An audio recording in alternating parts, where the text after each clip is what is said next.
What's up, y'all? It's your boy Ike. Hey, little baby. Come here.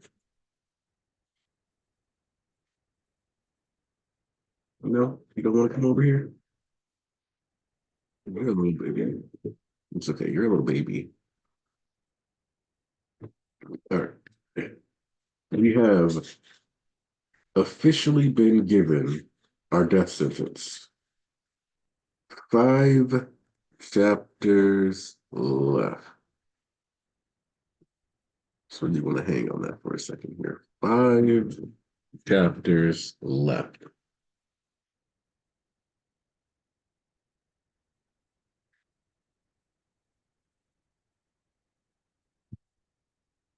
MHA has been running.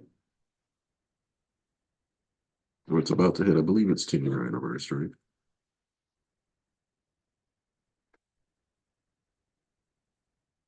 We have 5 chapters left. And then an era is over. What's up, Cameron Bailey and Tiger Blaster? It's interesting to think about this stream being a routine thing since 2020. And after 5 chapters, the Church of MHA final regular season episode will air.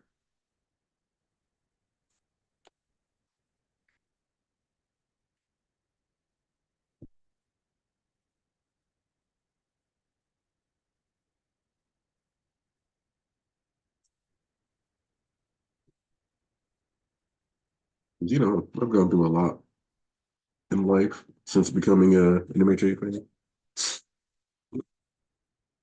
You know, started watching this in my say early 20s, I want to say. Yeah, I think it was like 23 when this came out.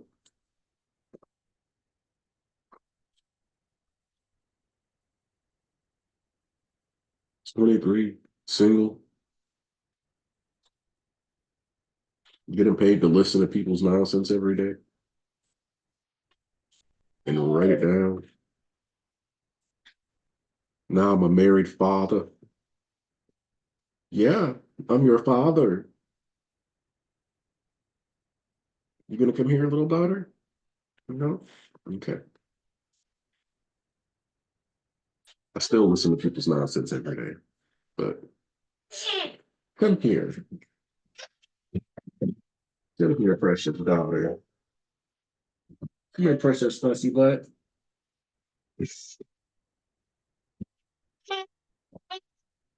Come here, fussy butt. Come here. Hey, Dad. I want to hang out with you. Yeah. Say hi. Say hello.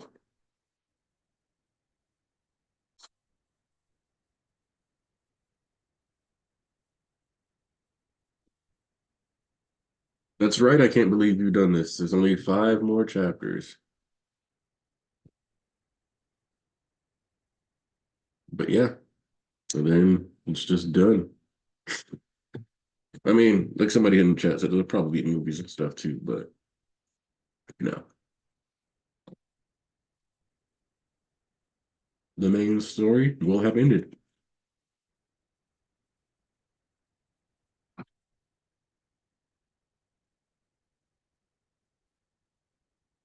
Aren't you gonna steal my burger? Here, you can just have a bite.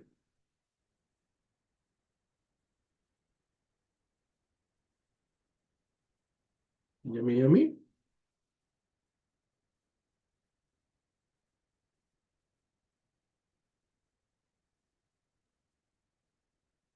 There we go.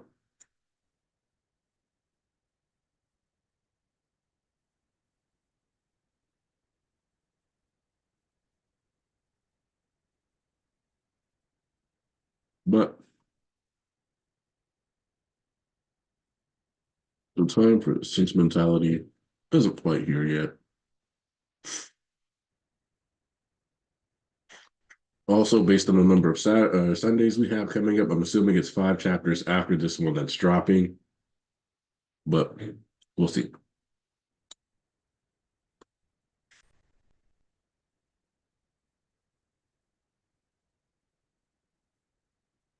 All right, we're starting the chapter, page 1. We said you didn't have to come. Oh boy, we got all of them here. Natsuo. Hi. Hi. Ah, you grab Dad's beard now? Trying to beat me up? Want more burger? No, no more burger?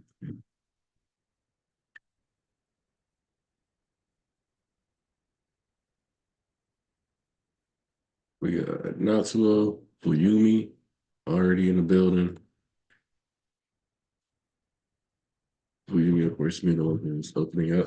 And we see that they've all got familial scars on their faces and whatnot now.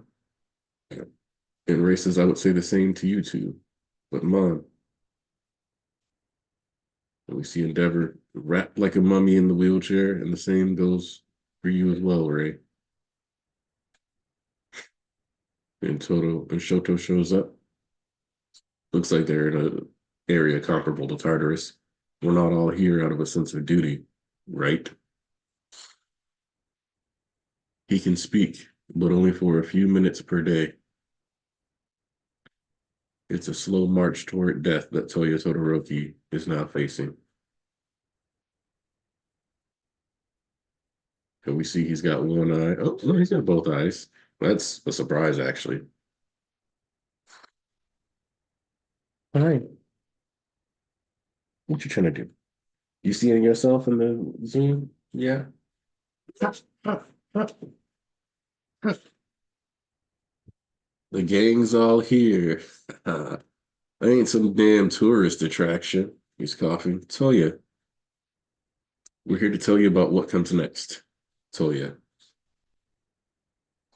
let me see. He's very much patchworked. Looks like he has no skin layer left whatsoever. Effectively nothing but exposed muscle and flesh. Uh, we see this stuff's going off the beeping. I'm retiring from hero work. That was always my plan once the war was over. And now I can't even stand up on my own. Endeavor the hero is dead and burned away. Your flames were fiercer than any I've ever faced.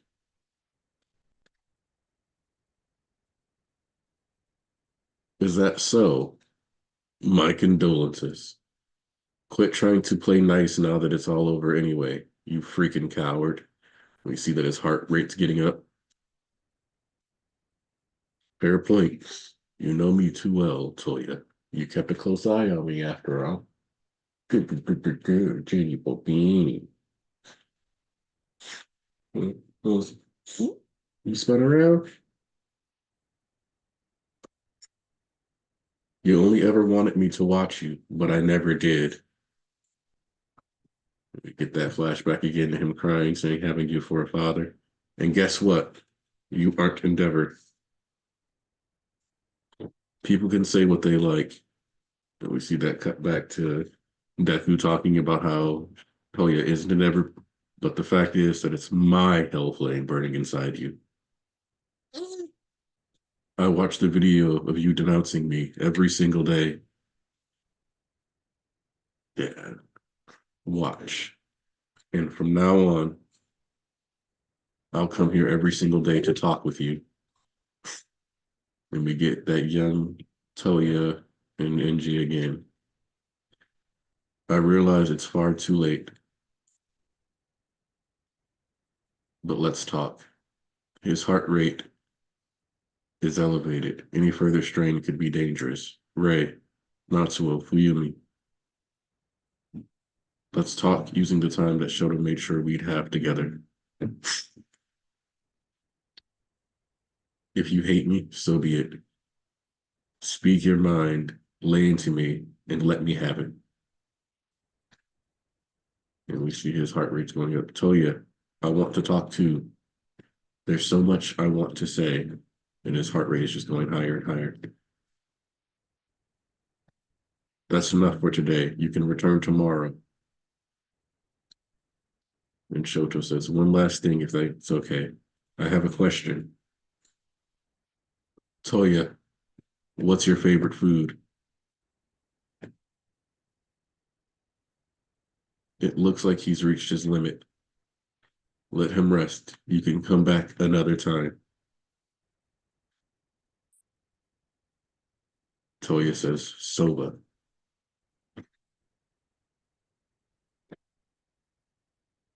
And Shoto says, same here. Oof. That's a legitimate oof burger. A true blue oof burger.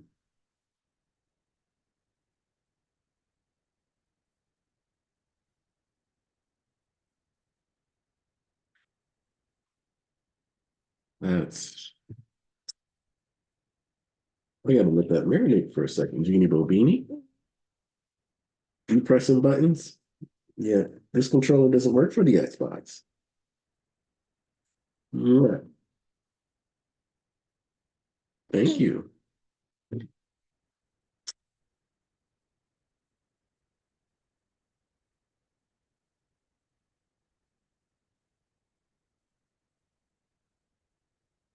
There's either one break or this chapter was included. I don't know which one it is, but we'll see.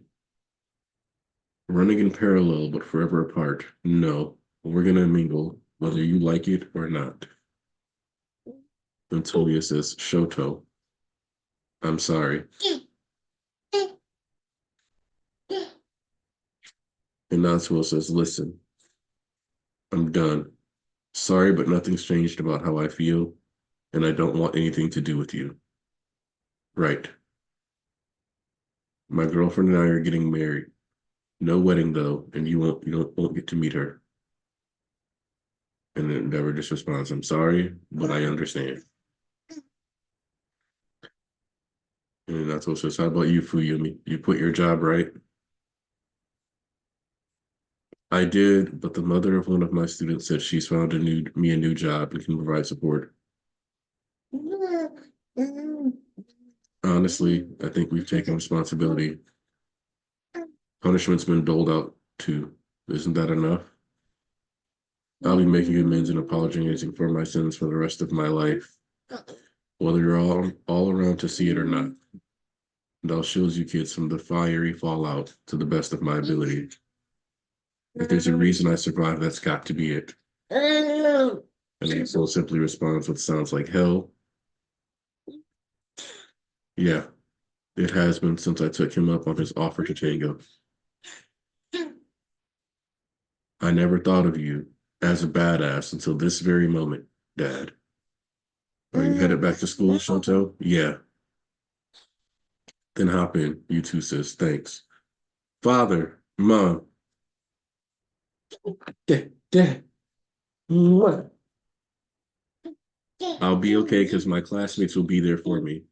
And because I can become the man I want to be, even in hell. Aw, done already. Endeavor's driver's still there.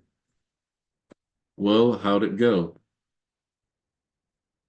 I'm hungry. Vernon does not give a damn about their drama. You've got people watching you. And Hawk sent a message. How'd the reunion go? Let me know if you need anything.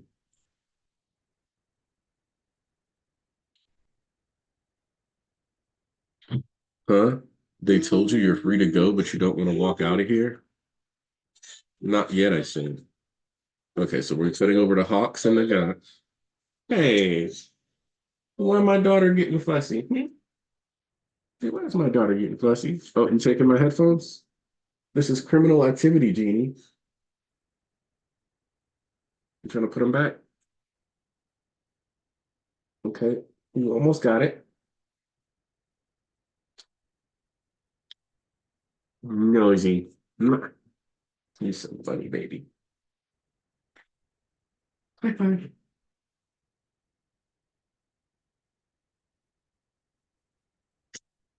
Not yet, I said. The outside world's still a scary place for me. Here. Here, Genie Bobini. There's nothing coming through this right now, Beanie. Imagine if I got exploited again. I can't have history repeating itself. Oof. I was really hoping for your help with some stuff. That day, Izuku Midoriya demonstrated something to the world. But how will society receive it? How will things change? I'm not leaving till I see how it all pans out. And in the meantime, I'm dining at the taxpayer's expense. Talk about a villain. Ah, my dear Labrava, gentle my love, pipe down. Your contributions have been acknowledged. Don't let the door hit you on the way out. All because you were so stupendously awesome, gentle. You were quite marvelous yourself, Labrava. Oh, little baby. There.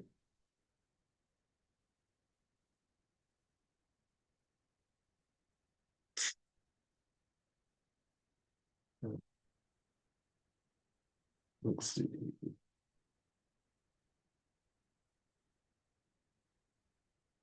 Thanks. I'm good. If I need your help, I'll ask. How will things change? Taking it like a champ, Thought says. You got a lot on your plate yourself, Mr. HPSC president, determined to take center stage at such a young age. Ah, hello, Mr. Mira. I see Spinner is starting to wake up. Okay, okay. Let me get the invite out, even though I won't be able to hear people for a while. Let's get that invite. Little baby.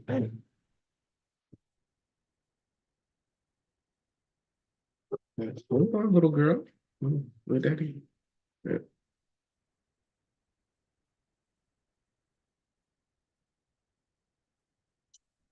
You trying to go waving to mommy?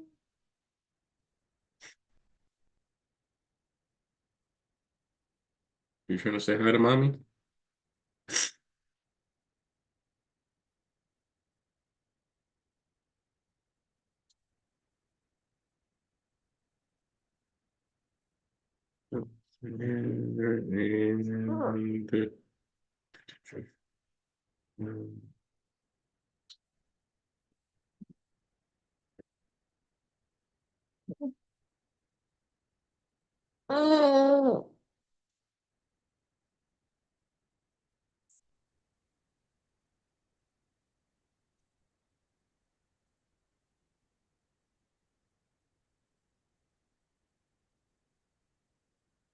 No? Okay. Well, hey everybody. I won't be able to Hello, hear can you you hear me?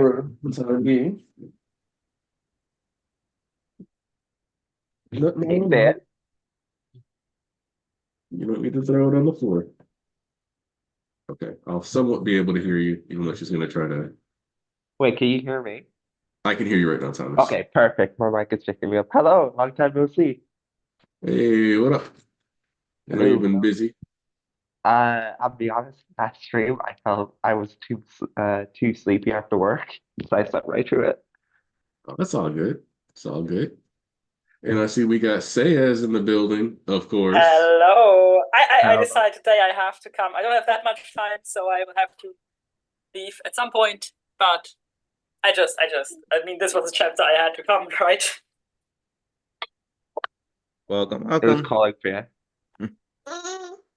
Hey, Joseph. You get this baby. Hi, Thomas. Hi, Hello. Anarchy. Hi, Sayas. Hello. So I was close. In the last chapter, I said this is probably going to be Hellish Todoroki Family Part 3. It was Hellish Todoroki Family Final.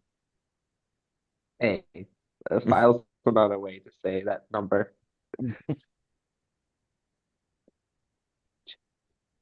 Okay, now I'll finally be able to hear you guys clearly. So, say as obviously you've come here to talk about Obviously. the state of NG. So I want to get Obviously. your I mean, I want to get your initial thoughts right off the bat. you mean his physical state or the chapter? All of it. Talk to me. No. I love this chapter. I mean, it was obvious, predictable. That was mostly centered around Todoroki. Though I do like also that we got a little bit of Hawks in it and a little bit of Gentle in it. Gentle, I think, was surprising because I think Hawks makes a bit of sense to put that in this same chapter with Todoroki's because he's been in there for a while now. Gentle was a surprise, but for me, a pleasant one because I really like Gentle. So just that these two things first, I like that they wrapped that up too. But back to the Todoroki family, I think that was. I mean, I loved it. I always love it when he does something with the family. I always think that Enji is the best character when he's with his family that he can be. I do feel kind of sad because this is maybe we'll see them again at some point popping up. I don't know, but as far as the story goes, this is the end, and that always saddens me. Obviously, there were some things which I think went a bit quickly, which obviously comes with the idea to wrap this up. But that aside, I really liked much of what was going on. I liked that we saw all the family, that we have new hairstyles because apparently their hair all burned down. I would like to know how well Enji can still recover, like if his wheelchair is a permanent thing now, or if he can go walk again at some point. So I would love to see another image of him at some point when he's healed, so we know where he stands. I'm sad that he's retiring, but I also think that was that makes sense and was kind of where the story was going. I like Natsuo's part in the story. I liked Fuyumi, though I think Fuyumi was sadly a little bit in the background. Ray too. I think this chapter was. I would have maybe hoped for more from Fuyumi and Ray in this chapter. I thought they were kind of in the background a lot. And I like the conversation with Toya, which what I really liked was that Toya was in the beginning very standoffish still, very rude the way he was. But then in the end, especially with Shoto's question, softening up, and then there was a sign of regret. All going a bit quickly, maybe from a realistic standpoint, but in terms of story, I really liked it. Yeah. And then, of course, Enji being self-deprecating and then hating himself is just something I like reading. So that was just up my alley. So yeah, I really liked this chapter.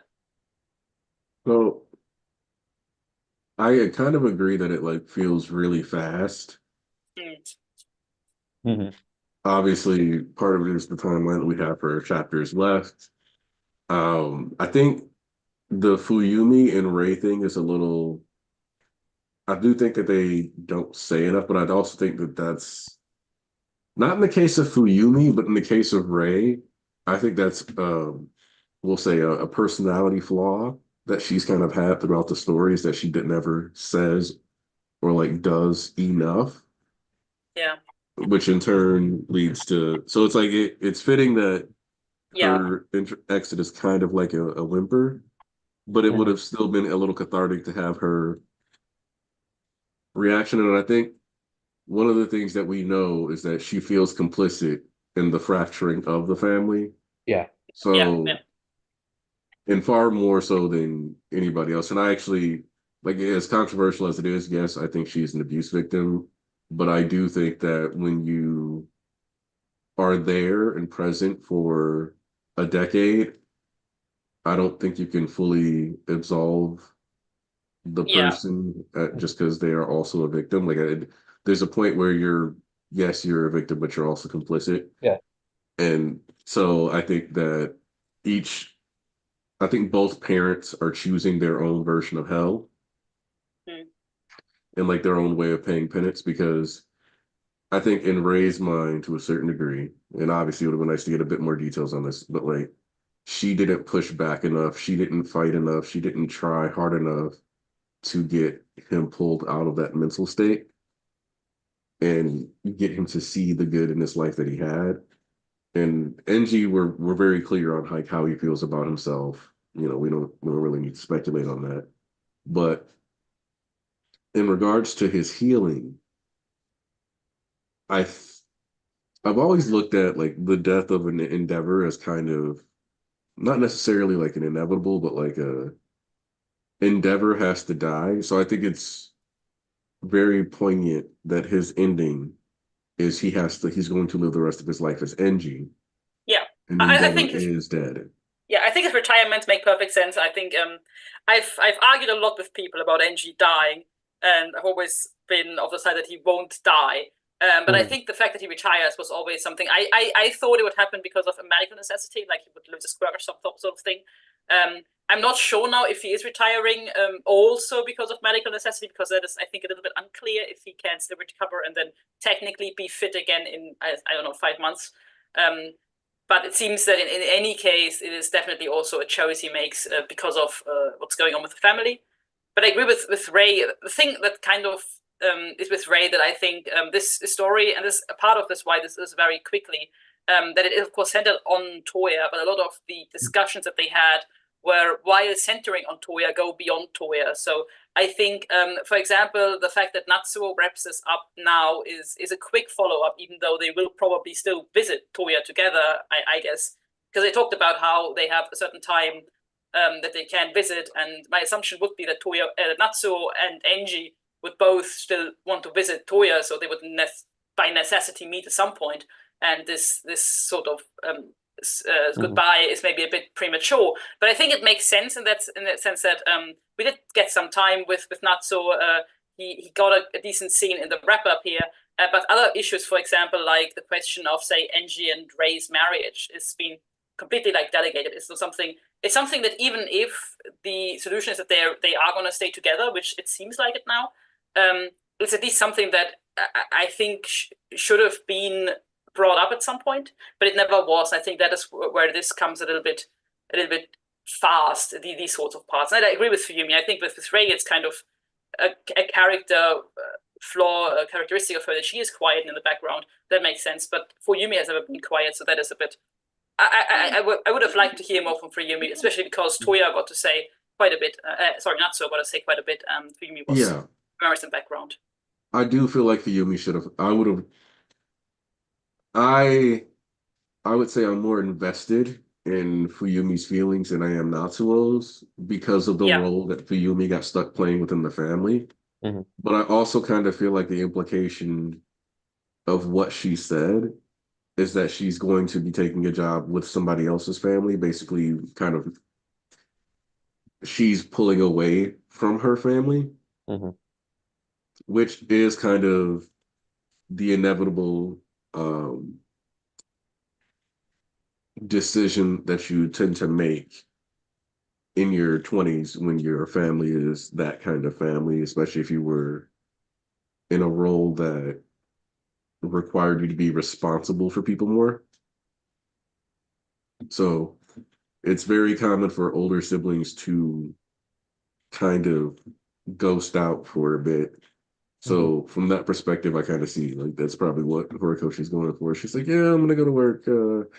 And it's not necessarily that they're gonna be like, yeah, I'm about to leave you guys and like ghost you for a while. I don't want to talk to you. It's just a choice they kind of quietly make and do. Because Fuyumi's had her time like pushing and trying to communicate things and make everything work. And so I think from a realism perspective, I guess it does make sense because like a lot of times when I've seen like older siblings check out, or I know older siblings check out, they don't communicate, yeah, I'm going away. They just kind of, they might like say, oh, I'm moving, so blah, blah, blah. But the cut down on the communication isn't something that they sit there and like have a heart to heart about. It's something that maybe in an argument when they're a lot older and they're talking about like, no, actually you guys are just a big burden and I needed to have some space. It kind of comes out that way. And I'm glad you're healing up, Tanisha. Glad your surgery went well. If I can, Let's go, Tanisha. Good surgery. Happy you're doing well. Yes, sir. We love that you're. I'm happy Everything's for you doing good. too. Yeah. Me too. I'm happy for you.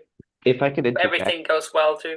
Yes. Correct. I think what makes this chapter really hard to hard to process, I guess, is knowing that we have 4 chapters left, right? Because in the chapter we see, I believe it's on page 7. You see Fumi and Ray say, "I want to talk to you. There's so much to say," right? But they couldn't because of Toya's increasing heart rate. It would have been a detriment, and all Shoto could say is his kind of what's the word? His way to cope.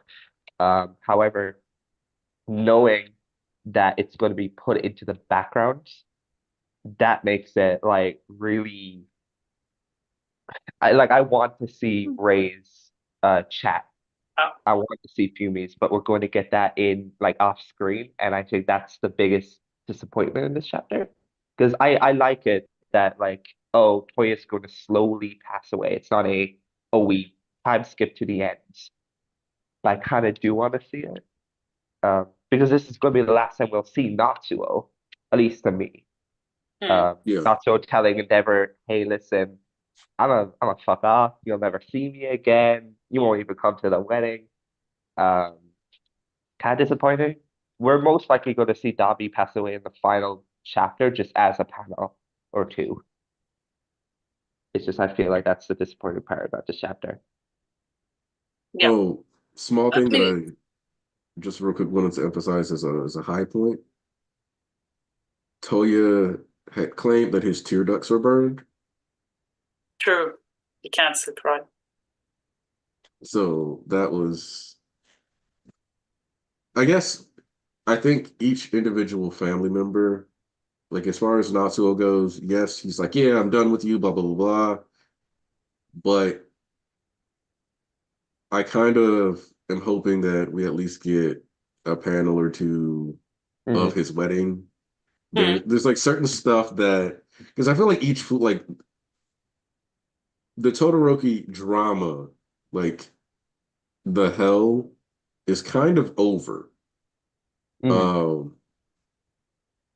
Like previous to this, it was a lot of work, but like now the direction is we're healing, we're moving towards whatever's going to make our lives better. This is what we're trying to do. Yeah. Let's try to, and that is an ongoing process. So in theory, right, we may be able to reach a point where everybody can say like narrative, like the majority or a lot of people can say narratively, I am satisfied. But I don't think, and this is kind of the nature of stories, right? There's an ongoing existence for all the characters unless they die. Yeah. Beyond wherever the story ends. Exactly. Like the biggest part of why I'm sad is because this is I'm not going to be able to follow what they're going to do now. Yeah. I really this was for me the part I enjoyed by far the most in this whole story. So for me, this is in a way it feels like the last chapter. I do think that we will probably see NJ again at some point, be that because we will get a graduation, be that because he pops up in the background. I don't know. But I think that I mean an engine or never. But as far as my favorite part of the story is concerned, this is over, and this feels very sad for me. And obviously, there are some parts where I would have liked to go into depth more, but this is just like the limitations you have if you want to finish a story and don't like. There's always going to be questions that are open. But I do like what you just said, also in connection with the title, like the Hellish Todoroki family final, and you now said that the Hellish Todoroki family is over. So if there is another chapter for the Todoroki family, which there won't be, but the title wouldn't be the Hellish Todoroki family anymore. Now they are just the Todoroki family. Because I did like that. Even if Natsuo is now going his own way and he's very much making a cut and separating from the rest of the family, especially from Endeavor, from Enji, then it was still this part where there was some sort of peace between them. Like there was this moment where Natsuo was like, "This is the first time in my life that I saw you as bad as when Enji described how he would move on." And so there was a sort of an understanding between the two. So even now that Natsuo is going his own way, it's not like he completely hates. Like there's no. It didn't feel like there's complete hatred between them anymore. More so a sort of understanding. I really liked that.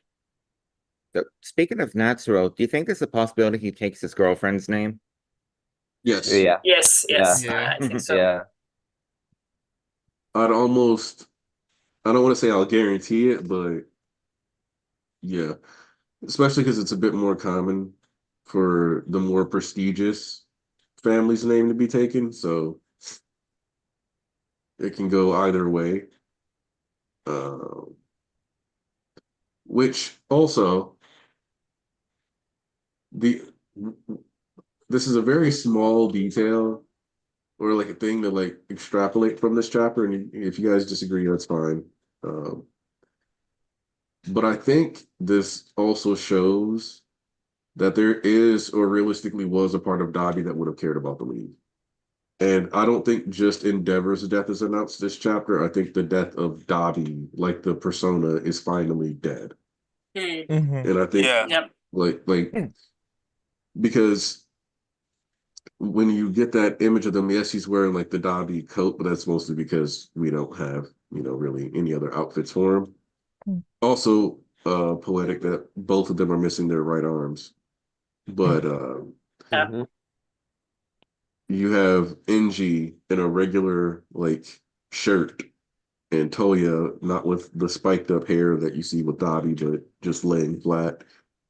And it's kind of them both recognizing each other as people. Even uh you could tell that Toya is getting like upset, and that's what's like it's not just like he's straining himself to stay awake. He's actually getting upset, like emotional about the conversations. You can see him like kind of clenching it, closing Yeah, his I mean, eyes real tight. And I have to say there was a part about when the beeping accelerated where I thought that this poor man just take a step back, like just taking care of Toya. You can't stress him like that in this Yeah. moment. It's part of that where I thought they are going a bit too far, maybe. Obviously, moment was very emotional and very nice to read, but I thought, realistically, if you're nice to your very very sick family member, take a step back. Don't stress them that much. yeah, I took it more like allez, the way that how emotional he was, David. At the moment when he was like his parents were talking to him and everything. Sometimes I was feeling that he was like he was like reacting like Bakugo, like wanted to insult them. You know what I mean? Like the fact that it was too much for the first time that they got on him like this. Emotionally wise. Sometimes you just want to have some air to digest what you're hearing. Yeah. But and so yeah, get to say this chapter, man. It's the and end of the road, man. We're at the end of the road. there's also the fact that Toya spent so much time like steeped in his trauma, Yes. and I think there's a part of him. And I don't think we've ever really discussed this. I don't think I brought it up. But if Toya had decided to kick the door in as Enji was abusing Shoto that day, Mhm. I genuinely think the entire trajectory of the Todoroki family changed. Yes. Oh, I agree. Yes. Like obviously, they say the hate is what kept him alive, but the thing about hate is that, I had somebody say this once, and I kind of agree with it. Hate is not the opposite of love. Apathy is. Mhm. So many said Because fear. Fear is the opposite of love. Fear. I've heard apathy, and I agree with apathy. I don't agree with fear. The reason Okay. why I don't agree with fear is because fear, hate, anger, scorn, all of those things are still heavily attachment-oriented things. Mhm. No, I agree. So, Mhm. like, love is a form of attachment. And then Mhm. if you take a dodecahedron or Mhm. undecahedron or however many sides you want to slap on the polygon, there's multiple representations and manifestations of attachment. Mhm. But apathy is a complete detachment. Yes. You feel nothing for the person. You don't. And so, from that perspective, Mhm. the love that Toya had for his family Mhm. could have kept him alive, in my opinion. It was his own emotional attachment that manifested as hatred that kept him going. Mm-hmm. And when you spent so much time steeped in like anger and trauma and all these other things, you are angry at this. People exist as snapshots of who they are in our minds. So if I don't talk to Sayas for like a year or two because we're both busy with life, Mm. and then we, talk to each other, there's a part of me that's like, oh yeah, Sayas was in law school. Did Sayas graduate? I forgot to check in with her about that. Mm. Is Ponzu, still doing his schooling stuff? Well, you Mm. recently said, you were in Canada for some job interview stuff, and that's really cool. Thank you. But you only have so many things. So there's stuff about people that change. Like even their senses of humor can change over time. So you can, I remember one time I like messaged an old friend of mine because I hadn't seen him in like a year or two. And I was cracking a joke about his cousin because we used to make fun of her as like teenagers. And I don't know, we were like 19, 20. I hadn't seen him in a while when I saw his cousin. So we was like, oh, we'll joke like we used to. And he was not going for it. He was like, no, that's rude. And I was like, all right, those kinds of jokes aren't what he's about anymore. That's fine with me. But you got to know, like, so when you have this fixed image of somebody Mm-hmm. and they're just not that person anymore, Mm-hmm. it is a little shattering. And the person he saw NG as Mm-hmm. just wasn't who he was anymore. And there was a time period where it was completely Yeah. fair to see Endeavor that way. But Mm-hmm. who the NG of today just isn't that guy. Mm-hmm. And that's something he's stuck reconciling, but he knows he's reconciling it too late. He knows, like, well, my death is kind of inevitable. I'll never walk again, move my arms again. I can't really eat. I'm basically living in a cyborg suit. And this is it. This is my life for the rest of my existence, is existing in this small thing. Mhm. And the person whose attention I wanted most, I finally have, but I can't do anything with it. Hmm. I can't hug. I can't make him proud. I can't. Mm-hmm. And so there's a certain level of complete. It's interesting because they talk a lot about getting a complete victory in Mm-hmm. towards the end of the war, but as readers, I think we can all agree that at best this is a Pyrrhic victory. So many of these dubs are laced with disappointing like aspects. Facts. So it should be. Nobody wins in a war at the end. So yeah, and so like yes, they stopped Dabi, but they don't get to save Toya. Just like how saving like into like right, they get to save Toya in the same way they got to save Shigaraki, right? You get that child in them and you heal that piece up a little bit, but the death is coming, they're still crumbling, falling away, Yeah. Mm-hmm. Yeah. and it's still too late for the body. Mm-hmm. And there's still going to be that wound when he dies, right? Like nobody's, even if NG isn't going to be at Natsuo's wedding, there's probably going to be another funeral for Toya. Yeah. Yes. And, Yeah. and NG and Natsuo will probably end up speaking there because Natsuo will probably be upset with him. And there's a part of it that's like, like Toya did choose this life after he got out, even if it's downstream of my decisions. Mm-hmm. But ultimately, Toya did have 8 years from the time he woke up to change his mind. Mhm. And that's also a sad reality of the situation. Yeah. Mm. But how do we feel about them all having different forms of the scars? I was about to comment on Ray's Yeah. how it like Uh, one of them is on her like left eye. It's kind of it's cool. It like connects to the right part of her face, but even still, I do think it's kind of ironic. oh no, man. Maybe Gege and Hori were onto something. Maki, the Fumi, right? I understand it now. The Close bird enough. fetish is a Welcome new back, thing now. Maki said it. What, burns finishes, fetishes. Oh, bro. Yeah. I'm gonna make sure I Sick put man that with on sick every thoughts. girl in my manga now. Speaking of JJK, I tried making a super chat earlier about it, but it just didn't go through. I like Yeah, because how you're Dabi broke, looks like bitch. Mechamaru. Oh wow, that's crazy.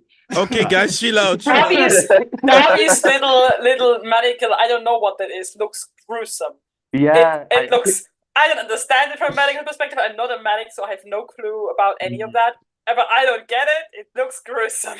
he looks like Mechamaru, and I was like, Obviously, like he looks stabilize so every cool. single part of his body. Mhm. Wait, GJK, I didn't read GJK did he come out or? No, didn't- no, No, it's JJK it's 's off today. He had to on take an leave. extra week off.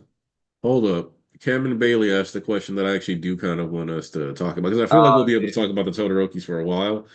So I want to make Was sure it- the rest of the chapter gets its due diligence Was as it the well. Hawks one? Yes. Yeah. Okay, I'm people- gonna outright state no, it is not character assassination for Hawks to become the head of the HSBC. Okay, Yeah. so two things. Thank Like you. one, this has been a big like theorized thing for like years. We've And talked two, about it in this stream. Facts. And two, people really need to know what character assassination is because they say that when they say something when they want to say something that's something they don't like. Whoa.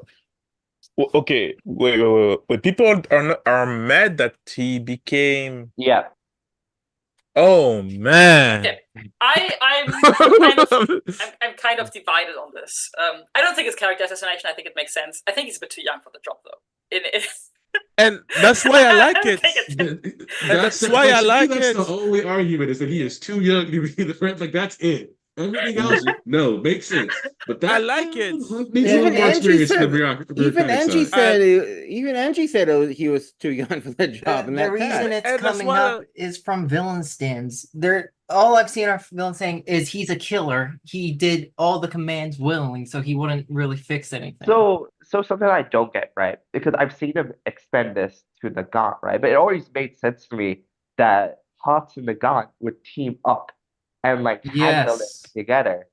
Nagant may have said no, but that made sense, right? Like, I'm glad that we got that confirmation because the two people who have experienced this this company, that know how flawed it is, that know they could make a difference, would make the perfect choices for the heads.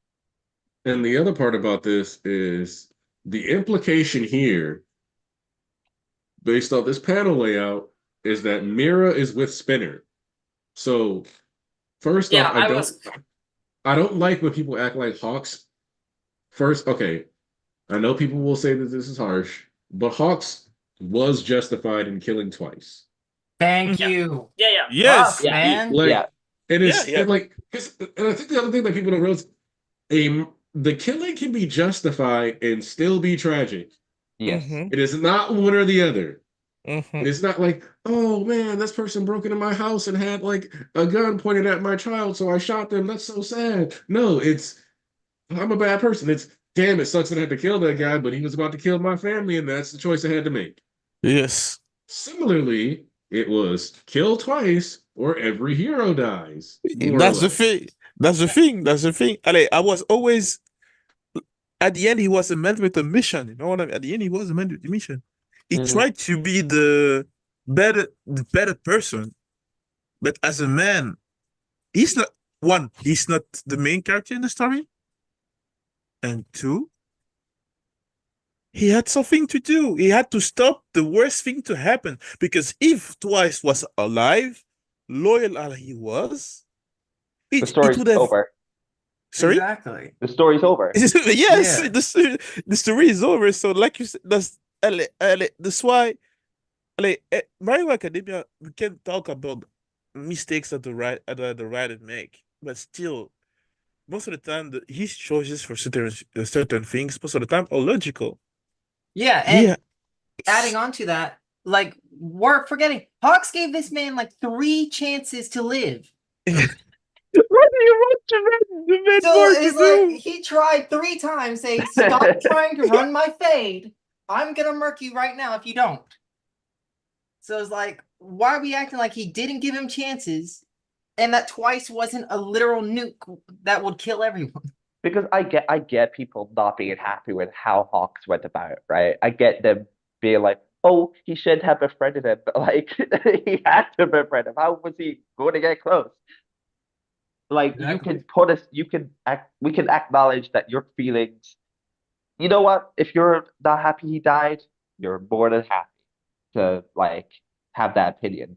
But don't say what Hawks is doing currently is character assassination because you're pissy over twice. Oh, that's the reason for this criticism. Yes, it's just I was salty villains. I was pretty why no in that case no it's not I mean obviously it depends on what he does on his job. Like if he does continues with the HPSC as it is, then yeah, I would say it is probably a bit weird. But the assumption here is that he is going to make some changes. For sure.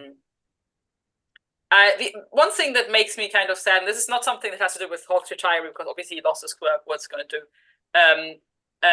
NG retiring partly because of the injuries he can't do anywhere, and he has other things to do, but it leaves a major hole.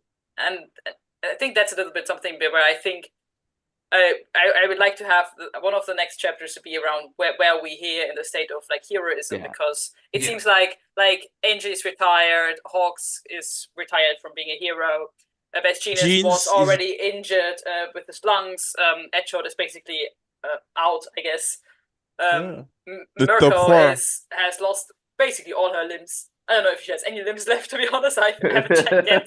Yeah, like Edshot is either dead or he's got a brand new career as a bookmark. Yeah, Yoramusha has left completely, like the coward. So basically, the whole top 10, more or less, with some exceptions. I guess Kamui would be an exception. Finally, his time. Number one is the spot he's getting. So the top was a corrupt guy, so he was showed as a corrupt guy in one of the stories. I don't remember when, but he was. Oh, I want to address that. Let's look at that real quick. Yeah, NG, for sure. Retired. Hawks walks. Yeah. Genius. Lungs. Come on, bro. No lungs. He's still there. Headshot. G string. Mirko. No limbs. Yeah. Crust. Dust. Right. Forgot about him. Oh man. Woods. The real one. He's alive. You know, I think the top 3 now might be washed. Yeah. No, he's not washed. Ryukyu. Oh, sorry. Yoramusha. Dipped. Bomb. Fraud. Ryukyu lost her now. Ryukyu's hand so damaged we haven't seen her since the PLW. That's not true. We top saw 10 her. heroes. We have Kami Woods. Wash. And I think somebody was just about to say that we've seen Ryukyu. I don't remember which panel she was in. Maybe. It was in Villain Hunt, because didn't they have her in the mansion before that, or after it exploded? That and it was before the final battle started, when she was with Nejire and Amajiki. A long time. Okay.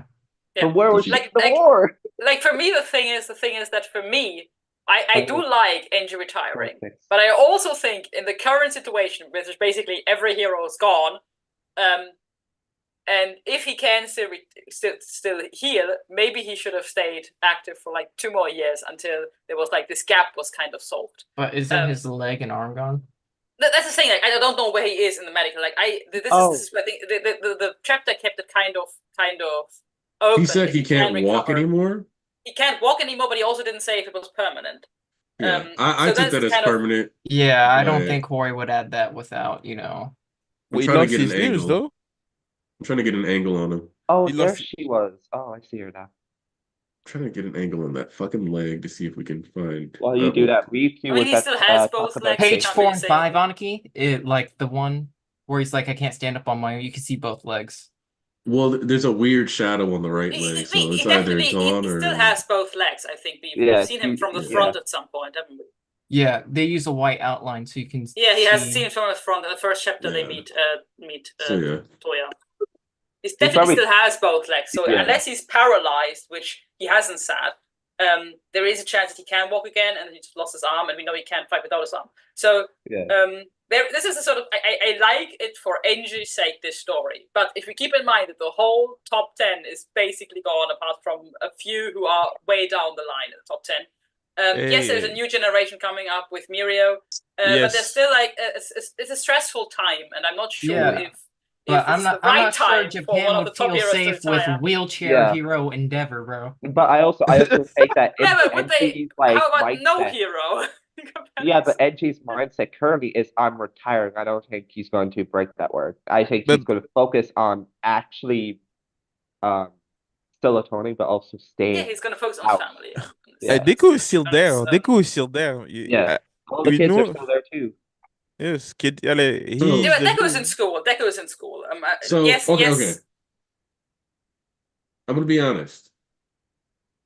Do I think it'd be kind of cool to watch Endeavor do a bunch of stuff in a wheelchair and fight? Yes. Yes. He's doing Hey. tricks on them, man. But He's pyrokinetic. He doesn't need his hands to control fire normally.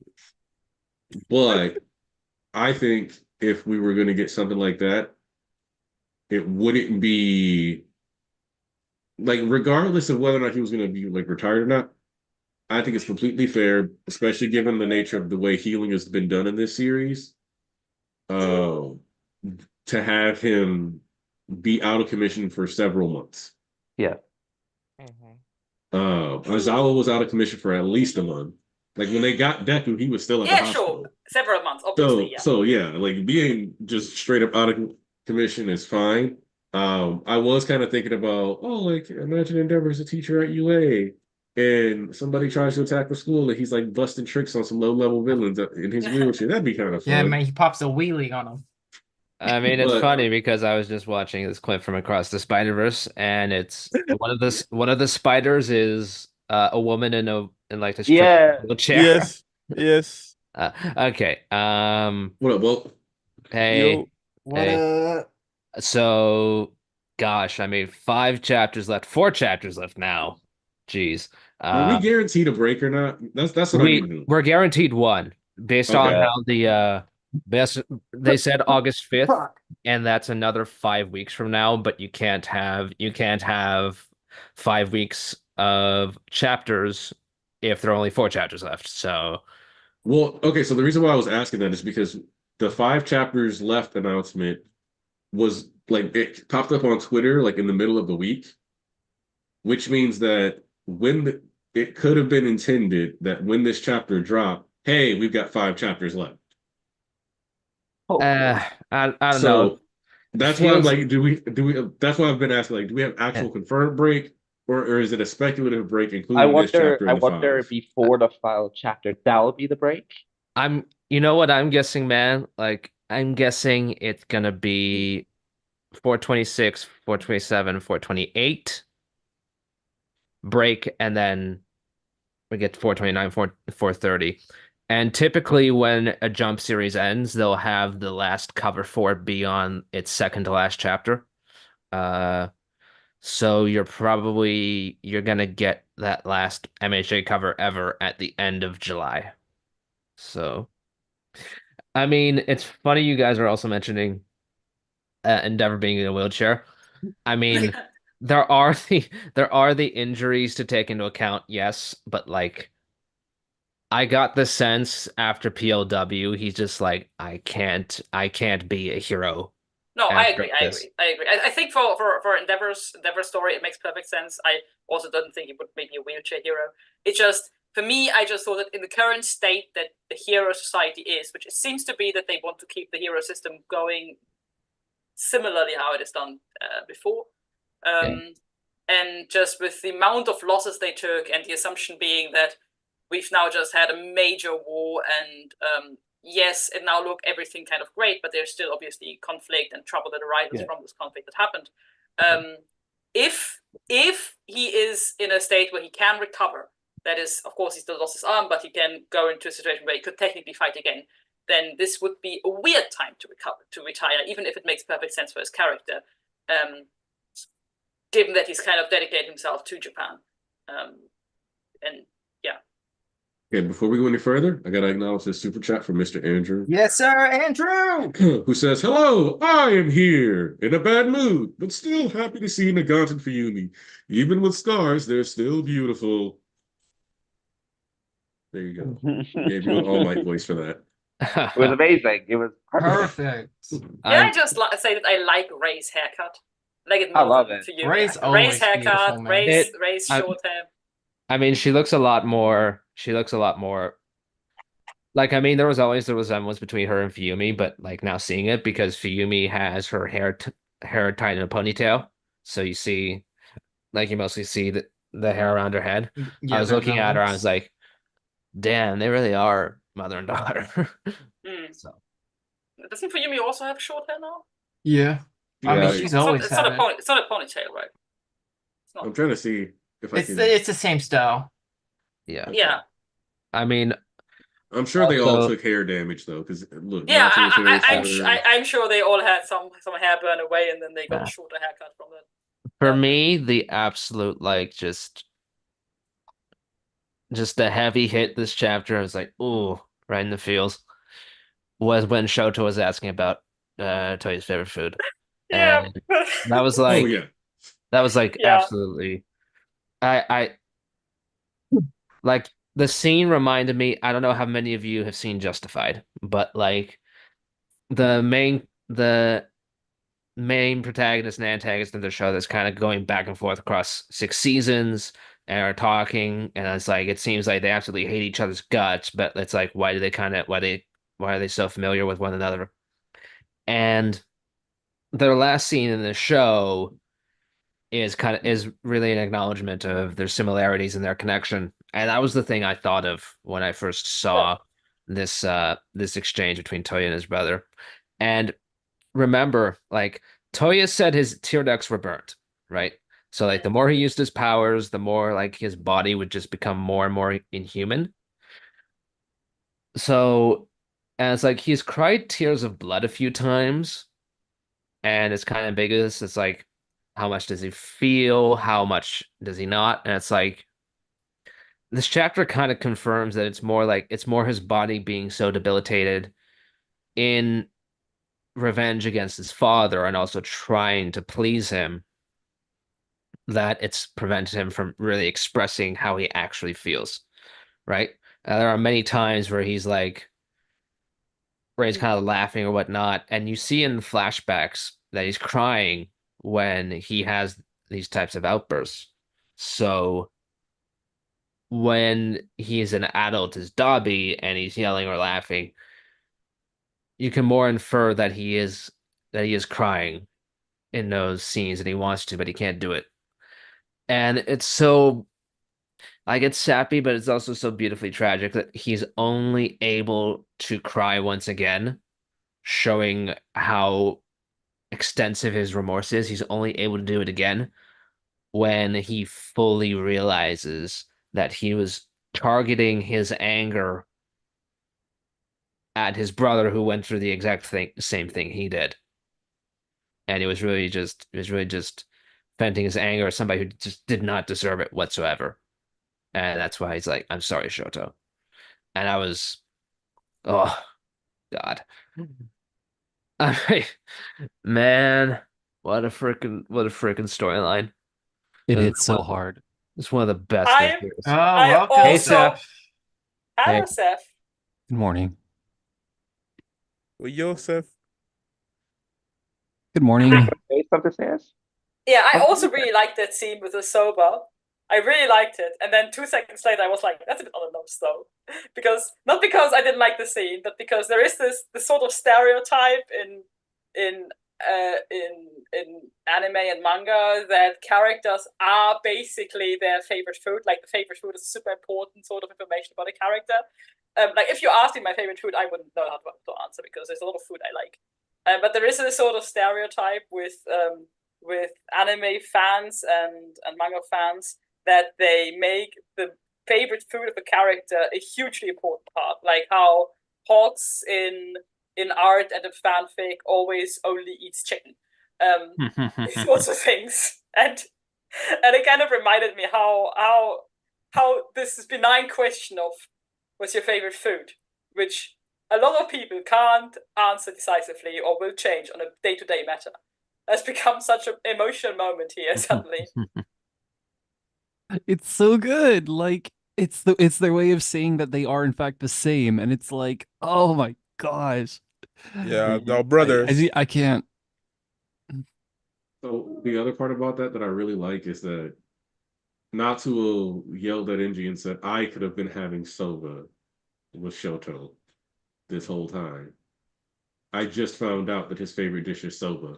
Yep, I remember that part. So Oh, for it to go from man. Natsuo being like, I could have been having soba with Shoto, even though I don't think soba is his favorite food, to Toya saying, my favorite food is soba. You also have the scene where Shoto is like, I don't even know what Toya's favorite food is, and Bakugo is like, oh, it's probably hyping hot udon. So that's another moment of Bakugo being wrong, and I'll take that. I wonder if that's Bakugo projecting. Oh yeah, that's his favorite Yeah. food. I think he Like- likes udon. I mean, Bakugo's that's also him trying to razz Shoto, just like get his mind off things before everything. No, for sure. That was so Don't nice. Make a joke. Yeah. Yeah, the anime just got to that not too long ago too. So Which, okay, so that's one of the things too. And is that was so smart writing wise. I'm sorry. Like this entire time I'm thinking, okay, that's the usual shonen type prophecy where it's like, okay, this is just an innocuous prophecy that's gonna come true. No, it's completely subverted. It's soba, and it was perfect. Like, Yeah. oh, So, somebody asked if I've been liking season 7, and I actually have enjoyed all the episodes. I actually have caught up on the anime, but I did really enjoy seeing Bakugo smile when he goes like, "Oh, like congratulations, Todoroki!" Like Yeah. that idea that he's like just grown as a friend to the Shoto throughout the series when he's been so begrudging to be a friend to Shoto, to where they were by the time like he fights Toya at Kamino. Dude, like their interview after they busted like the people with the Detnarak products. Yeah. Like they have this interview and Shota's like, well, we're buddies. And like, we're not buddies. And Bakugo keeps yelling. And then they edit him out of like 95% of the interview and it just becomes Shoto. It's so funny. Speaking of the anime, what do y'all feel? Because this is apparently a big thing in the Twitter space right now. That Dabi has purple flames. How are we feeling about that Oh, because idea? of the purple lights in his chest. Yeah, frickin- because of the purple. It's light. freaking badass, man. sounds hype. I freaking hope they follow badass. through with it. I hope that's not some weird color filter thing that went wrong. I hope they just go with it. I think- mean, like purple flames for like all that destruction that's gonna happen when kind of the flip happens, the storm comes in, Dabi gets free. It's gonna be beautiful. I feel like was it Kaiser who said it that like he feels like there'll be a purple tint to the ice or something. Maybe yeah, I was actually just about to ask about that because I remember seeing something in the Discord suggesting that it might be part of the Dabi's phosphor. I mean, the ice pirate. purple in this series is normally used with the villains. Yeah. So, Yeah. it's like it shows them at their most powerful. It really is cool I and will- twisted that Dabi did end up being definitely the most Yeah. powerful of Endeavor's sons. Yeah, I mean, as like kids, excuse me. like there's so And much irony packed into all of that. Like Facts. like he was the strongest, but at the expense of his safety. Right. Well- Like there's no way Shoto actually can 1v1 Dabi. That's crazy. Okay, so the other thing about this now, though, is that it begs the question, and this is not a knock on Ray. I want to make that clear. This is more like a hypothetical inquiry that if, when Endeavor married Ray, if he had been like, you know what, I want you to be my superhero wife for when we make this super babies to have a super family. So like if Endeavor was just like a lot more family oriented instead of eugenics oriented, and they had both been able to train Toya, would they have found out about that ice thing sooner? Yes. Yeah, In absolutely. turn, Yeah, how like crap would the Todoroki family have ended up? Because even with like when Yeah, you the good have guy is not a threat at all. like when you have the playbook, right? Like you just develop. So even though like Fuyumi only has frost, she still would have been crazy beastie with him if Yeah. Ray had been more Yeah, I mean, explore so there's just that's what he Dude. says. He only told me how to turn up the heat, but it's one of those things that's like, damn. It's like Endeavor never needed to think about like lower or higher temperature, whatever, flash fire, like. But like if they had been working with Ray and been like trying to get her take on how she utilizes her quirk to see if it could apply to the fire, we'll probably discover the ice component sooner. And arguably, Dabi never has to injure himself. Dude, Yes. I was Yeah.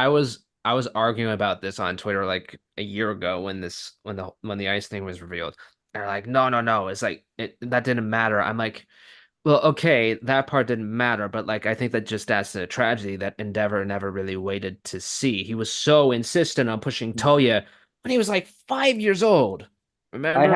I had an argument about that too, right? is- Where He people were didn't trying push to Toya. say But it is that because in the My Hero Academia world, when you're 4, you just you start to have your abilities, Yeah. and many people accept that the ability that you get from the start, you can Yeah. you can have something new of it. It's more like Yeah. they think it's just limited. But from what we see most of the time is that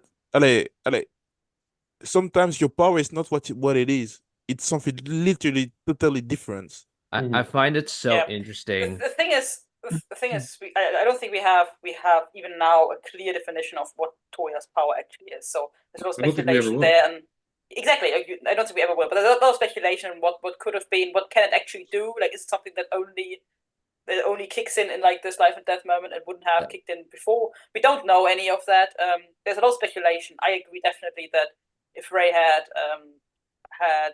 put her own knowledge about her quirk, if she has this, but I don't know if she has any sort of hero training in that sort. Endeavor's fire is such an interesting it more represents his ambition than anything.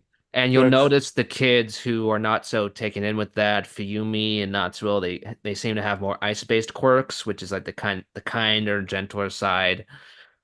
And then you got Dabi, who was kind of encouraged to go all in on the fire stuff.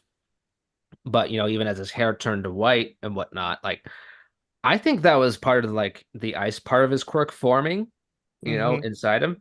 Like, and again, it's like he was not given the space to really develop because Endeavor was just putting that all on him. You gotta surpass All Might, you gotta do this. And it's like throughout this series, like not even All Might himself can really live up to being All Might, right? Like that was just an impossible image and ideal everybody was striving towards. What I'm thinking is older Toya, because we know that Toya also learned to really disrespect his mother at some point, to not want to listen to her at any point, and he ended up watching Endeavor and what Endeavor was doing, and learned from watching Endeavor, and kind of completely ignored the side from his mother's side. Like, if older Toya, who's been trying to emulate Endeavor, would have also learned to something else entirely if he'd also looked at his mother more so.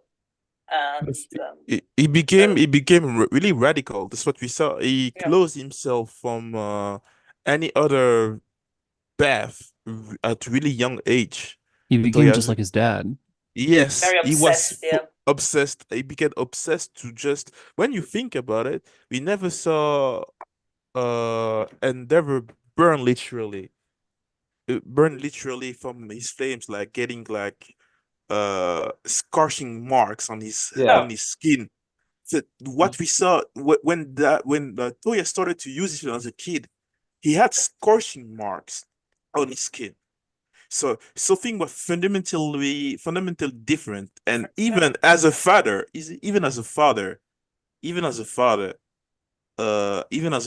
Endeavor, he forgot about how quirks are and how genetics are. He really totally forgot about this, because when you see that your kid, he just forgot. He didn't even try to understand. But the thing is, Endeavor never understood that. I mean, Endeavor saw the scars and he understood that this is some part of Ray's quirk. I think, remember correctly, they even went to a quirk doctor who was like, these are the situations. It's not something about them being completely ignorant. It's yes, obviously mistakes were made, obviously, but it's not a case of them not understanding genetics. They had a different view of what that quirk does. They actually even consulted specialists about it, apparently. So I'm not sure if it's just so to say this is something that they forgot about. Yeah, it's there's a thing about it's like this story has so this intricacies of this story about the Todoroki drama, because it is how the thing I call the Todoroki drama.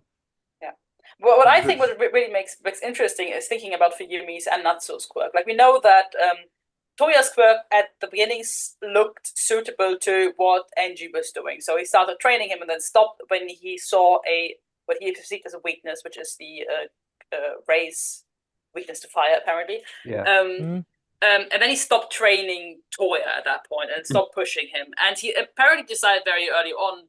We don't know much about Fuyumi's or Natsu's quirk. I don't think we know anything actually, other than that they seem to be ice-based. But with them, he decided also, apparently very early on, that they are not suitable. So it's absolutely possible that both Fuyumi and Natsu have absolutely badass quirks that are on par with Dabi and Shoto. And they're just both not aware of it. And it kind of goes to say that this could be true for just any character in this show, that like the only way Toya eventually learned about this is when he pushed himself to the absolute brink.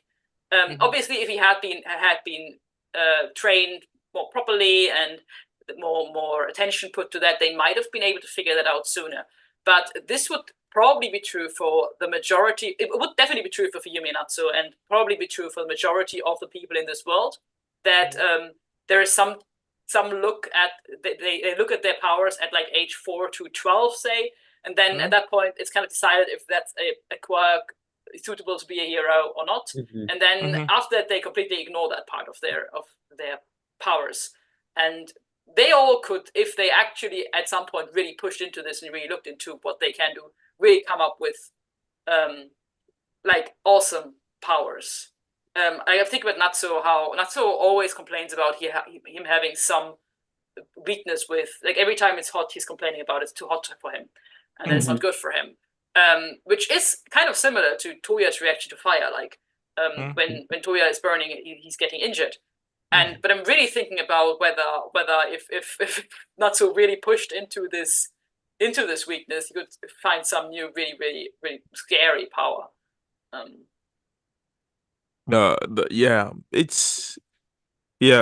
We talk about the family. Oh man, sorry, I'm still feel under the emotions about the fact that it's four chapters, and a part of my life will end. But man, so yeah, I can only say thank you to Horikoshi for bringing us all together. So yeah, I'm a happy man. I'm a happy man.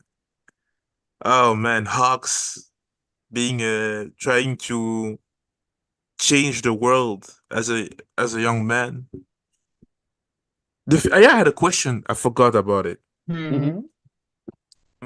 The Spinner. What's the plan for Spinner for now? Before we go Jail into that this, I forgot. before we We're go into about this, to see, I aren't have we? to go.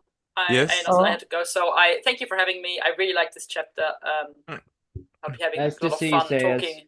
Great Same. to see you. Happy to Yeah. see you. Yeah. Make sure you Glad stay you got safe, Stairs. Stay safe. Bye. Bye. I Bye. do want to comment on the spinner part, right? Because I remember Aniki said that maybe it's Mera who is there, right? But I don't think it's Mera. I think it's either Deku or Shoji. Because I think sure, Hawks mentioned Mera and it cuts to Spinner, but I feel like No, Mera I'm pretty sure isn't it's that Deku, big yeah. of an important character to go to Spinner. I mean, like, I don't know why you have Shigaraki specifically request Deku. Yes. You need to tell Spinner this, and then somebody else talks to him first. I Like- like it. Like, I mean, I I think can we see- get both for sure. I think we could get Shoji and Deku, which I'd like. Yes. I mean, I think people tend, and I get it because there are a lot of characters, but I think people kind of tend to take the series as viewed through the lens of a few particular characters. I'm not going to name any names, but they're very Fuck that. particular- Name them. There are very particular characters that people just view the entire narrative through, and you just cannot do that if you want to get full understanding of everything. So I think it could be both of them, and I'd like that. It would also show, like, again, that bond between the class. I think Hori's done a better job of it than people give him credit for, especially seeing as like the first 120 chapters are kind of dedicated to exploring them as a group. So yeah, but like I could see it being Deku first and foremost. I could also see it being the mystery man that we saw last chapter. Because Facts.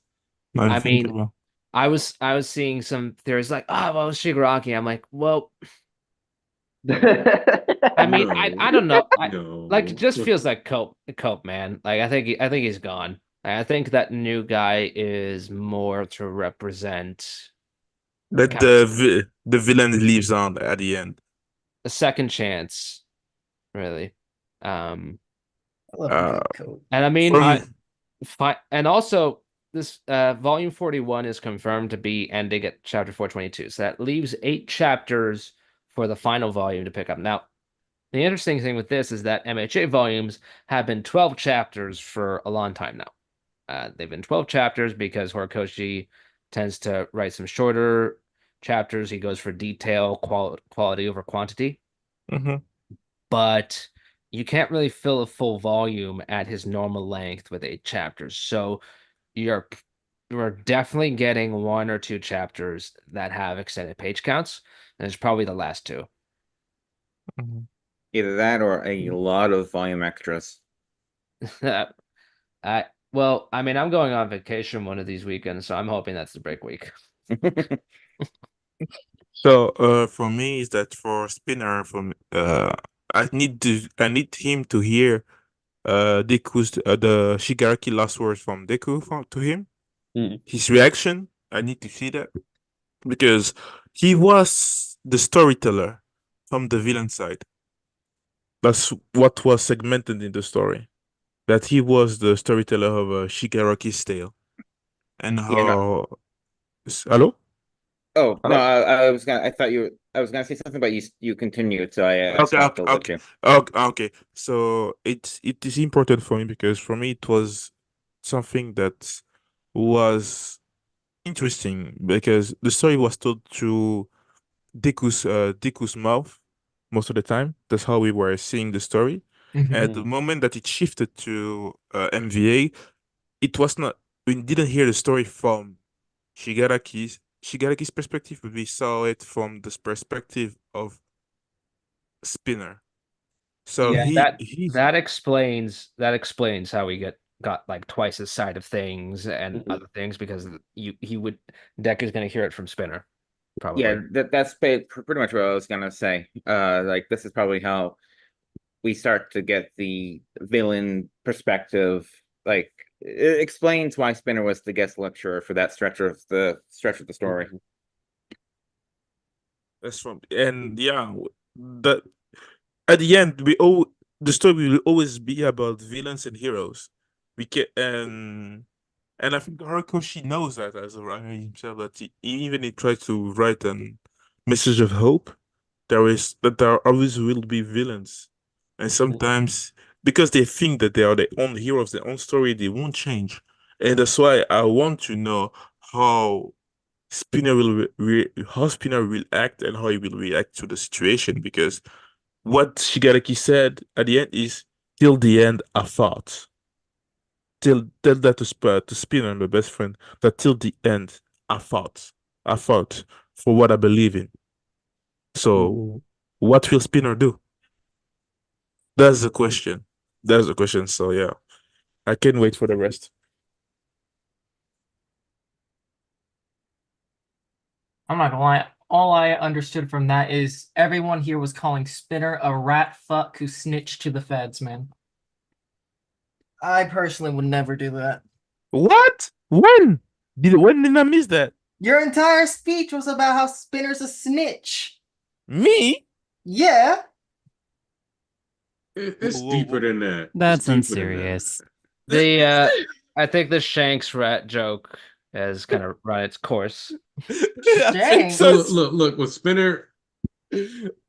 Like I said, I think Spinner has to have a conversation either with feds or with a producer. The only reason why I even consider it being mirror is because we have the phone close audio in his panel. Mhm. But because I think that one of the things that Hawks is going to do differently, and one of the reasons why I'm fine with Hawks being the president is because I don't think Spinner is going to suffer quite the way many people probably think he is. And I think Hawks' guilt over twice is going to play a role in that because ultimately, Hawks' perspective is that these things could be prevented. The villains are people. They have genuine good people on their side that just need help.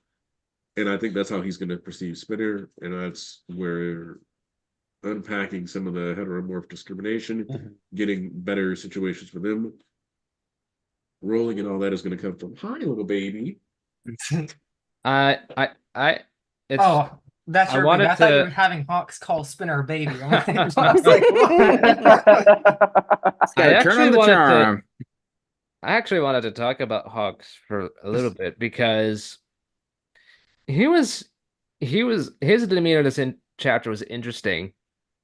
Mhm. I think All for One strangely did him a favor taking away his quirk.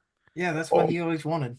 Yeah, really think about it. Like he was like it was his way out for sure, but he didn't really like doing any of it because he's a kind person at heart, right? So like he wasn't into doing all the shady stuff. He was good at it, right? But like just because he was good at it doesn't mean that that's what he really wanted to do. But he was in that role because he knew that if he didn't do it, that a lot of people were gonna die. And he kept doing what he had to ride and even without a quirk. And an interesting detail, you'll notice his wing sword is still strapped behind his back. Like he kind of he has it like he has it in a holder. So like even though the war is over and stuff, like there's still a lot of chaos and there are still villains on the street. You know what? I was going to comment on that, but not with the sword, but with his uniform underneath his suit. You see Yeah, a bit of his hero costume is still there. yeah, It's like he still hasn't left that mindset, but also he is prepared just in case something yeah. happens. I He mean, also had like, that sword on his back. He's Yeah. doing his due diligence, and yeah, he's pretty cool. yeah, He like, does. What's interesting to me is that the League of Villains is literally carved into him between Toga and Dabi, and of course, emotionally, twice. Like those are he's literally scarred from his conflicts with them. So, yeah, no, I'm looking forward to how this next chapter unfolds because I do think we'll get to see more of that. This felt like going from like Endeavor to Hawks kind of thing, and obviously when you're dealing with Mhm. Hawks, you have to deal with, his relationship with the villains in society. So I mean, then the that's why way we're getting thing Spinner. the way things are laid out, man, like it's just like Hori's really cutting the BS. He's just kind of being upfront. It's like, no, this is really what I mean. This is the message of the story. Um, and I'm actually really glad that he got Bakugo's stuff out of the way first. Because look, man, Bakugo's a great character, right? He wins the popularity poll every time. He always gets conversation going, no matter what you think of him. That being said, he got a shit ton during the war. He Right? got No, a his shit ton. place, we get it. All right. Like Like we get We're it. Like good. it's time to let the other characters shine Facts. for what we have left. Um, I want to see Hawks talk with Ochako because like they were both dealing with the kind of same situation, and also like when he heard Aravity, like he perked up. He's like, oh, like she was the one doing all that stuff, keeping Toga at bay. The it Twice struck a Club. chord with him. Yeah. So I like don't know it's if they will like talk, but I know that he'll be thinking of her when, or what she had to say when he's, doing his thing at the very least. yeah, So I want to see some kind of interaction between them. Just like even if it's quick, like, hey, Uraraka, you're really quite amazing for how you handled all that, right? Because like yeah, he Mhm. was really complimenting Shoto too after the POW about like how he was handling the family situation. So like if for nothing else, he recognizes the efforts that the younger generation give, and he makes a point of being like, hey, good job for doing that. So lots of questions, and there are only 4 chapters left. Oh man, don't tell me about it. say it ain't so. Oh, We might have My Hero Academia too.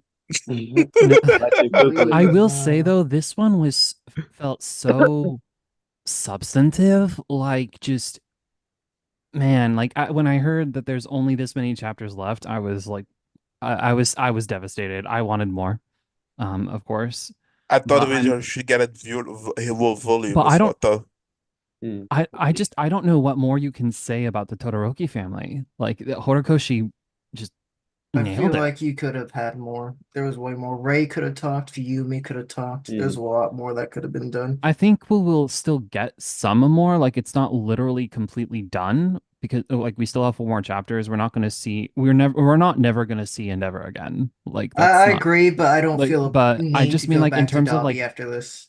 no. I think in terms of just the Dobby stuff specifically. Like okay, we know what's going on with Dobby now. Like there for me there isn't much more to say with Dobby. I want to see what Endeavor and Ray have to say to each other about some things, but like in terms of like resolving Dobby, like I think that was honestly great. yeah, I agree. I mean, like also when people talk about like characters reflecting or whatnot, like you also got to consider what You have to has been consider how said boring it that is. hasn't what has been said that hasn't been said before or been addressed before in some way. Yeah, no, It's And you what it have was to kind really be of careful with kind of characters this just sitting around talking. yeah. I Like mean, like a lot of people kind of like even if they won't recognize it, that's kind of what they want, and it's like, well, that's just not really a story. and that's fine. That's been Endeavor's whole arc this entire time is I'll just make up for whatever yada yada. He's been saying the same things over and over. And that's fine, but I would have preferred if we actually had a talk from Ray or Fuyumi. And I don't care if it's the same thing. I'd rather they have their own opinions and speak to Dobby about a certain thing. So, like Let I alone said I'd earlier, actually prefer Dobby if this I just prefer a different route than the one we got with Dobby. like I said earlier in the stream, I get why people may not like this chapter because we know Toya is gonna pass away in a few days, a week less, right? And this isn't the last time they're going to talk to Dabi. However, because this is the Todoroki family finale chapter, we're most likely not going to see them actually talk with speech bubbles, right? We'll Yes. definitely see Dobby's end in the final chapter, maybe in a few panels. However, I get why people wanted more because Yeah. we could have had Fury talk. We could have had Shoto say a lot more. I love Shoto's talk with Dabi. I really enjoy it, the minimalistic aspect of it, and the fact that it answered a question that he was dying to hear. It was something he always wondered about. It's a very sweet moment, but I get Yeah. why people would have yeah. rather the rest of the chapter just be the Todoroki family. Even though Yeah. I loved seeing Gentle Labrava again, I loved seeing that Hops is now the leader of the company. I love seeing the Gaunt again. It's just I get why people may not like this. Yeah. They would have For wanted. me, I wanted more of the Night Eye approach too. I think that would have been better for a finale for me personally, not for everyone, obviously, but I think the Night Eye finale type thing should have been more approached for Dobby You mean like Dobby like instead. literally dies right there? If I don't mind, because like to me at the same time, like I view it more like Dobby dies here for me. That's how it is because he's gonna die in a few months. Yada yada. That's whether that happens in a panel or two. It doesn't really do anything different for me. Dobby died right here in this chapter. I You think know. that's That's very fair. different for the characters though. Like Yeah, I but like I also think it that's fits Ray narratively and that they Like if you wanted to that's try to Ray get time with and them, but they Yumi never getting couldn't. to talk Oh to my him. god, man. Dabi's stands were so insistent he was gonna live. And I'm like, the doctor literally explained that he could not survive forever. Yeah, I mean, Dabi's like, scans were Yeah. kind of crazy. No, on the that. thing is though, Yeah. he's not dying immediately is the thing. It's phrased He almost specifically as died like a from having a march towards conversation. death. And I Yeah. have to say, I respect Dabi is living on the fumes of Twitter fandom, I swear. And you know what? Fine. I mean, Props. like, when we get that time skip, whatever it is, he'll be gone. So, whatever. Yeah, that's what I mean. It's like whether or not we get a time skip or if I see more in one or two panels, he's dead to me in this chapter either way. Yeah. For So sure, I yeah. would have preferred a finale for him more Okay. so here. Yeah. That's the thing. For me, it's normal. The man, allez, we may talk about Dabby, the pseudonym of the character. I don't know how to say it. If the character of Dabby, not Toya, but Dabby died. Like No, you I said, mean like Toya as a whole. Like I Mm. want Dabi / Toya in general. I think he should have died here. Because to me, this is like the last real meaningful thing we're getting from him here. Okay, I understand what you mean. I understand what you mean because for you, at the end, his story is closed Yeah. right now. Okay, I understand you. But the thing, like Seth said, it is for you as a reader how you feel, but the characters at the Yeah, and that's end, fine. Yeah.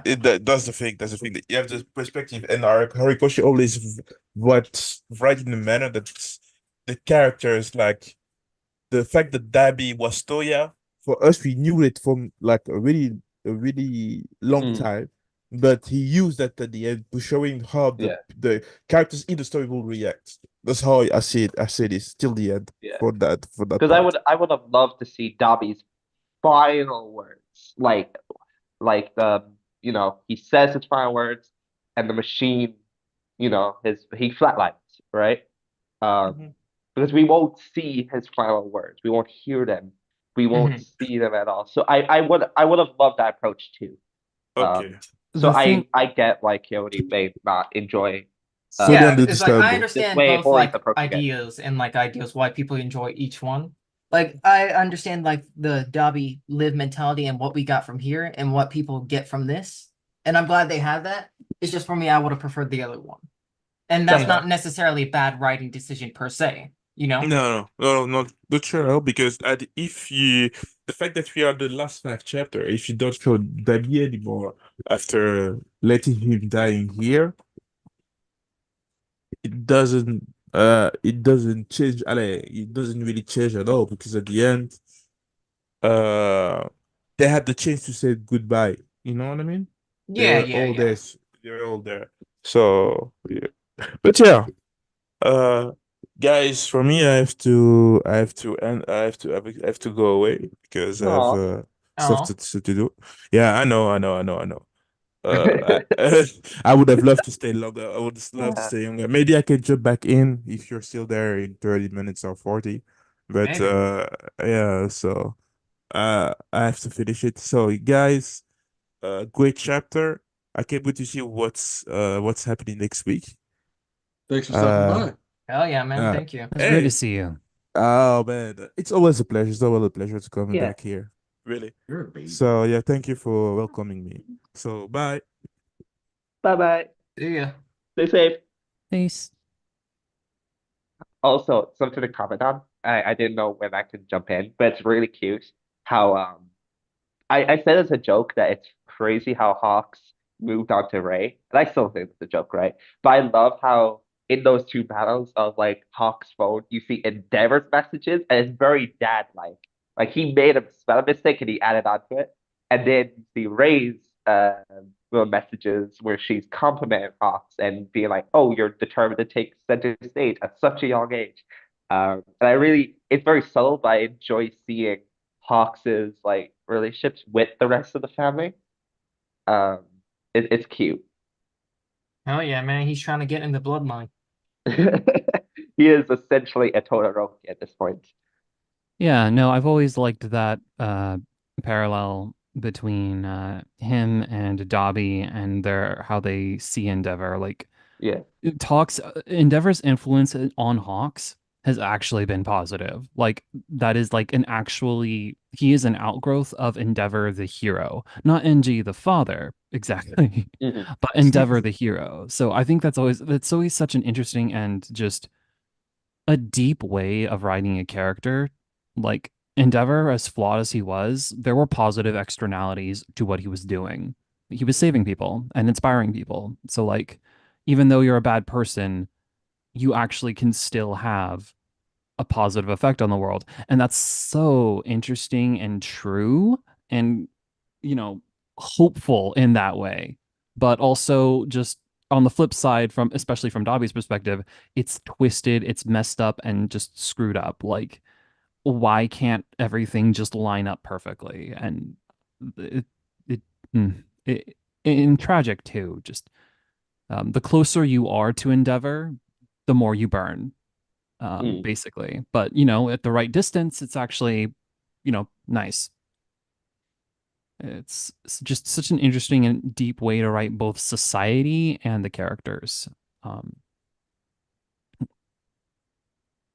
Mm. so how's everyone doing? I'm still, because I want to update my Discord stats for like 4 more weeks or 4 more chapters. 'Cause No, like No, no, you it's changed your Dobby profile picture. Put it it's one thing. back. No, not valid.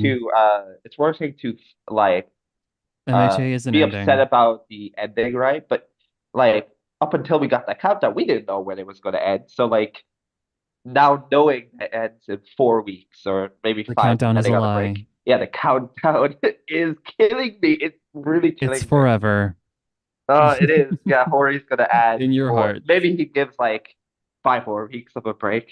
Take it, Hori, please do. Oh my gosh. Man. This is a chapter where it's like I have a lot to say, and yet at the same time it's like it's so good. What more can I say? I guess oh, I did want to mention about the uh Rei and Fuyumi thing. Mhm. It's not that I don't care per se about them. It's just like to me they're side characters for the most part.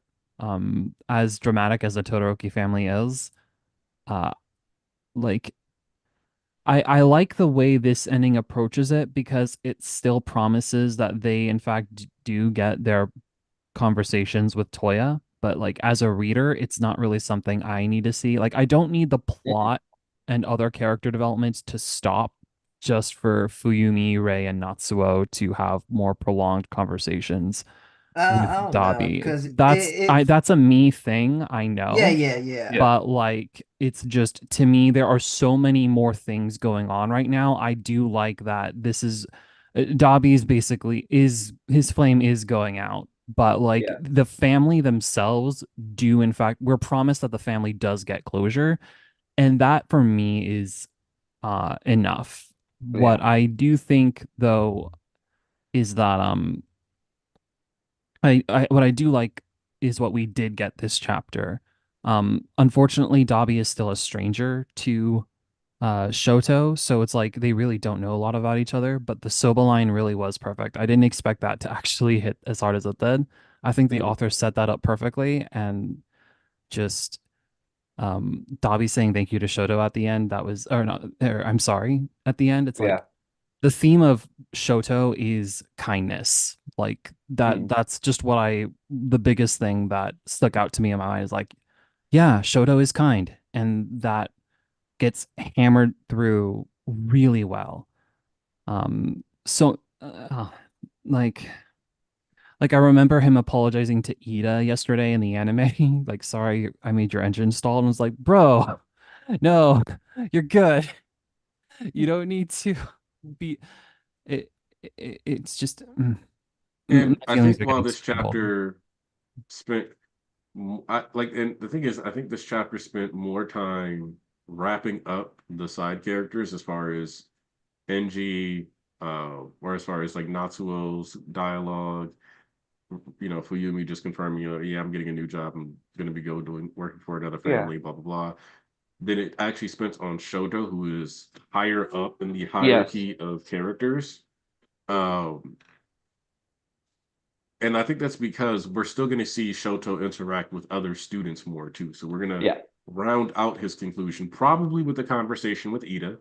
And he says he has 1A. Yeah, he does literally Yeah. say he has 1A that to for And him to rely on. It's this interesting. Like is, he's reassuring his parents while at the same time, like I yeah, don't know. it's like a healthier version of Deku's selflessness in this chapter for Shoto, Mhm. where his family gets to take the front role, and instead of him trying to, like in his conversation with Toya, it's important for him, but it's not a stressful question. It's important to note that like the conversation itself is what is stressing Toya out, causing his heart rate to flutter, like rise up.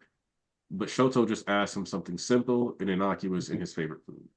We know that he cares about that, and it's kind of a big deal to him just because he wants to know something fundamental about his brother. But for what they were talking about, this is the fallout of all the shit that we've been through and what we've done to society and where my career is going because of and what's your favorite food? They're like night and day Yeah. on the spectrum. And so Shoto presents him like this small bit of light. Because the other part of that though is that Dabi is never eating soba again. Like that's not happening. I don't see him eating food ever again. He is Team Tube. So this last bit of thing that they can connect on before Shoto's life has to progress. Mhm. Because the other thing is that even if Toya were to never die, the visits will eventually have to kind of slow down because their lives have to progress. Yeah.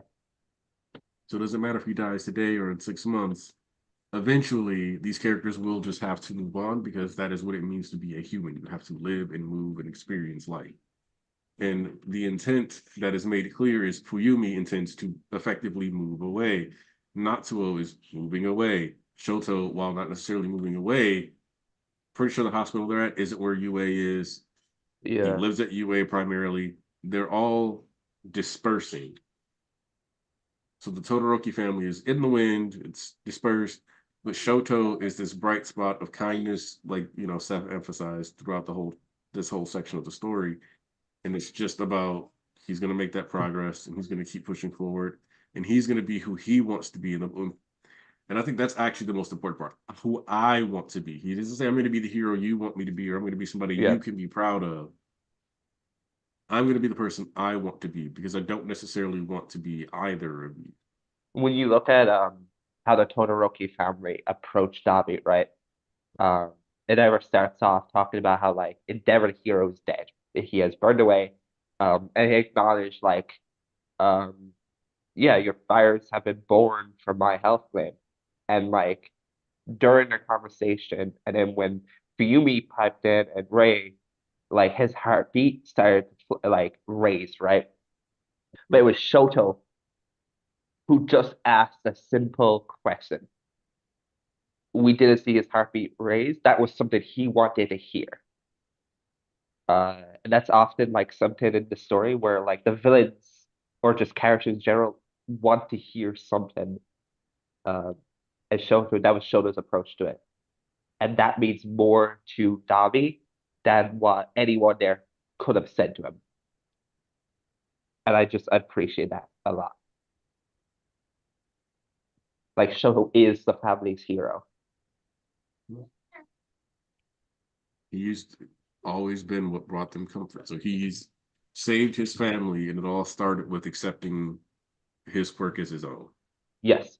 So even when we look at Shoto saving the Todoroki family, we can always think of like, oh, Deku's so iconic, his impact, his influence, whatever. That's how Stan Twitter says it, right? His Yeah. influence icon. Did Deku the everyone see that therapist. new Horikoshi sketch? Yeah, it's huh? beautiful. It's sick. Where he slid in Yeah. the extra color. Yeah. It's so Because cool. like It I is know just that so insane. That could be a volume cover, you know? Like Yeah. that's like just a few steps short of a volume cover. Like just generational artist. Also, this is very, very, and I do mean very tangential, but I do wonder what the laws are on Hawks walking around with a katana because, like, he's a government official, but that's not. typically a So, weapon of choice for so you government. know more about Japanese law than a grand majority of us. What's the laws in Japan about swords? Or 'Cause- I assume it's the same. We're holding like a This gun. motherfucker's Right? Googling it. What? yeah. No. We Look fact at checking. that. He doesn't even know. Why are you asking him, Thomas? I just wanted to Well, see, I it'd be said a I cool was conversation. curious. Why are you asking my twin this shit? He's an American. Let's see. Oh, actually, just like guns, they're not allowed to be carried. Oh, But Japanese military swords are legal. Hmm.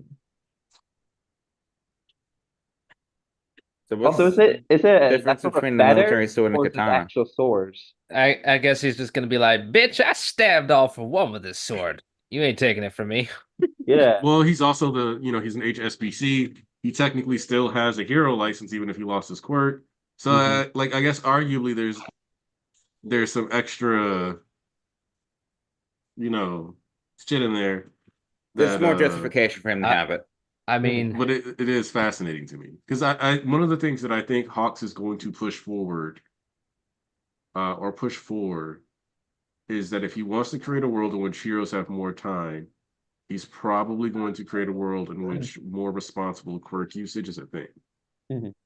Yeah, so it's kind of what Redestro was after, but not really. He I- was in the PLF army. He I probably also knows some of think their stuff. one of Hawks's approaches with the HSPC, whatever, is his little speech in chapter 325 when he is when like Endeavor was like, all we did was cause more pain and there's no progress. Hawks was like, there is progress, like One for All is a network of power that links people together through their hearts, right? That was also where he acknowledged Uravity's like contribution, right? It like One for All started with All Might connected to Deku. Class 1A kept Deku together in the game, and then Ravity linked people to Deku. I think that is something Hawks will take advantage of. It's the fact that like no longer should society be focused on the individuals, it should be focused on the collective, that we all can make a change. Rather than resorting to shady activities, bring everyone into the light. Which is why I trust Hawks more than any other person to be the head of this company, and I still want to say to the people who still believe that Hawks is going through character assassination, you're wrong. You should, go back to school, maybe. That'd be cool. You need to work on your roast, buddy. Listen, wasn't meant to be a roast. I mean, go back to school is kind of the only solution here, though. Like, because Hawks, and that's the other thing that I'm going to say about it is people often treat Hawks like some gleeful, like murderer. Yes.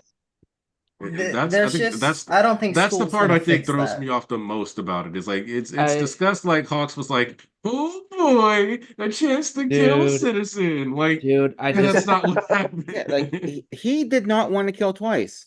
Like they were very clear about that. He was begging twice to please stop fighting. You can even look at his like inner like when he was talking about Hawks before the war, not Hawks, twice. Like he made it clear he loves twice or dude, loved twice. this is what kills me about villain stands though. It's like it's just they try to absolve all agency from the villains and act like it's all up to the heroes in order to take care of everything. I'm like, dude, they're not exactly helpless little babies. And then Like, they I turn mean, around they and were- say Ayama's a terrorist. They're victims, but they're ultimately terrorists. Yeah, like Shigaraki was not just going to like take anything lying down. He wasn't just going to be like, "You're right, Deku. Let's go home and resolve this like adults." No, no. I mean, He and I'm states like, as much in their battle. yeah, like, and I'm just so confused by what people like. Here's the thing as well. I don't think villain stands can fully conceptualize what they want because they know it was impossible. Right? They know it was an impossible situation they're asking for. They don't know how to visualize that though. So I think the other part of it is, I think, and this will sound harsh, maybe, there's too much exposure to like fanfic headcanon style discourse that Yeah. is, instead of more like we are trying to discuss the actual text discourse. I mean, So you if you get these borderline obsessive takes that are revolving around, ooh, wouldn't it be cute if Subby Hawks was in love with Dabi and Endeavor? I mean, I've also seen like you kind of see this in the way Horikoshi does sketches as well. I mean, he hasn't drawn a Deku no Chako sketch in a freaking long time, and I think it's because he knows what the online community is like. I think he's very aware of that. Um, and also like just certain things like man, uh like I mean it's kind of frustrating having to explain all of this to people who are so evidently who have so evidently closed themselves off to like any kind of outcome from the series. Like it did not matter what happened, right? Anything could have happened. The villains could have straight up won. The villains all could have survived, or the heroes all could have turned them into babies again and start over. I don't know. It did not matter how this series ended because a long time ago they already decided how they were going to respond to it. Mhm.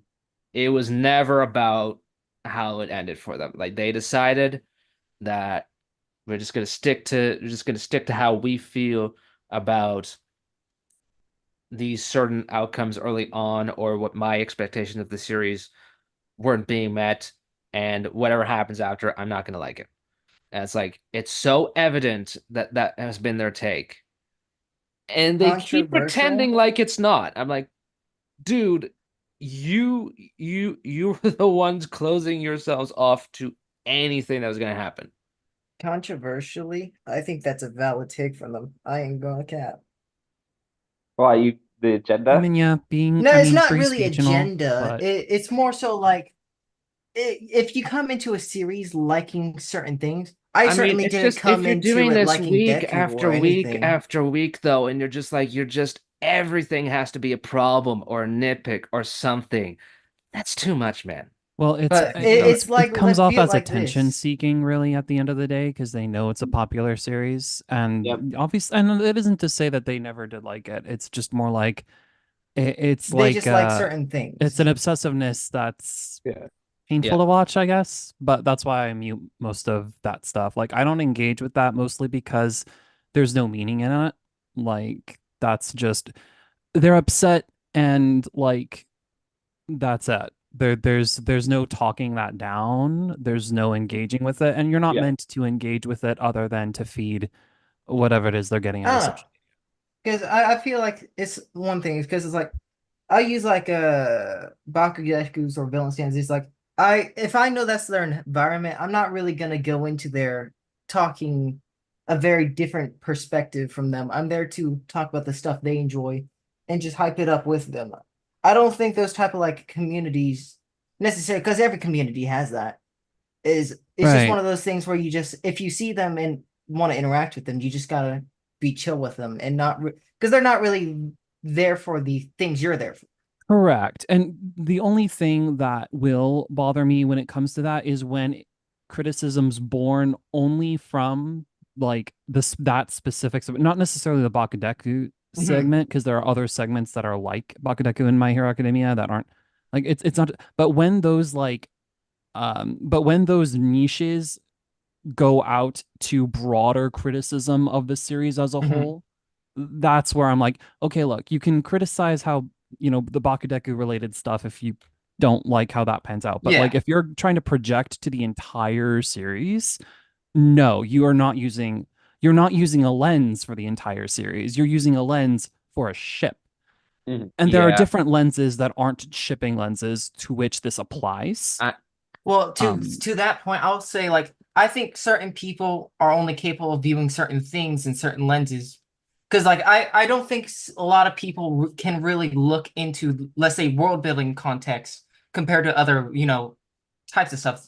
I think certain people, if they're so used to something, they're better at looking into that genre than other stuff. So to them, that's more natural compared to, and more easy to understand for them than to Mhm. go to the other sides where you're into the world building, you're into the subtext and the sub metaphors and all that stuff. To them, they maybe wouldn't be able to pick up or relate or understand that compared to the stuff they're versed in. Yeah, Well, I get it.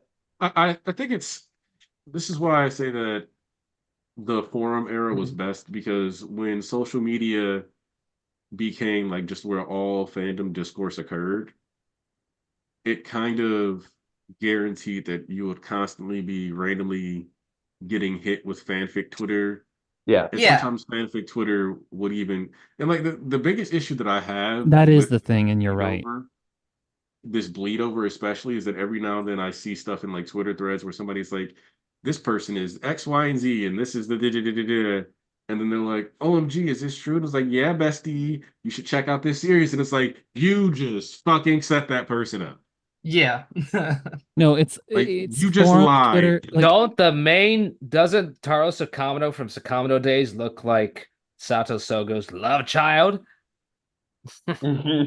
I think that like I do kind of wish we go back to the forums because Twitter is social media, right? Like no matter if you want to have your own circle or your own aspect or subject of like the fandom that is dedicated to this, right? Like let's just say Bakudeku, right? You're always gonna have that move over to other community or little communities in the community, right? And like I get it, it's annoying. It's annoying seeing people say X, Y, and Z. However, that's why you mute, you block, you try to fix your algorithm, move it away from that. Which is why I still stand by what I you said. mean, okay, like part of it is like you can't engage with that stuff, but also I don't think you should just straight up let misinformation play out. I mean, like at a certain point, like you're not going to convince certain people if they've already kind of set their minds to something. I read you. But also like I mean, if you're saying that like for example that like Deku's a murderer for how he treated Shigaraki, I'm like, bro, right, it's the toxic Shigaraki was villain not scanning. making that. I Shigaraki- agree with you. That's just a mentality thing. People just you Yeah. can't change that. Exactly. Like I And that's, mean, yeah. So it's annoying to see, but it's like, you know what, Mhm. I'll engage with criticism that I think is like that's not literally bad faith. It's like you're trying to understand what the author is saying, kind of thing. But then there's stuff that's like, okay, no, you are committed to this kind of agenda or lens or take on the story, and you're cramming things in there, as opposed to the opposite where you're trying to get stuff out. I mean, here's the other funny thing too is I think a lot of fans kind of troll when they know they're not gonna get what they want, so they kind of just double down on Yes. on what they believe in, or like just ha ha ha, and they act like snotty little brats, and it's like Right. And that's why I don't engage, period. It's like you can't True. win when you do that, because you're either letting them make you mad for no reason, or just they're not going to budge from their position anyway. yeah, And it's not, it's a waste of time.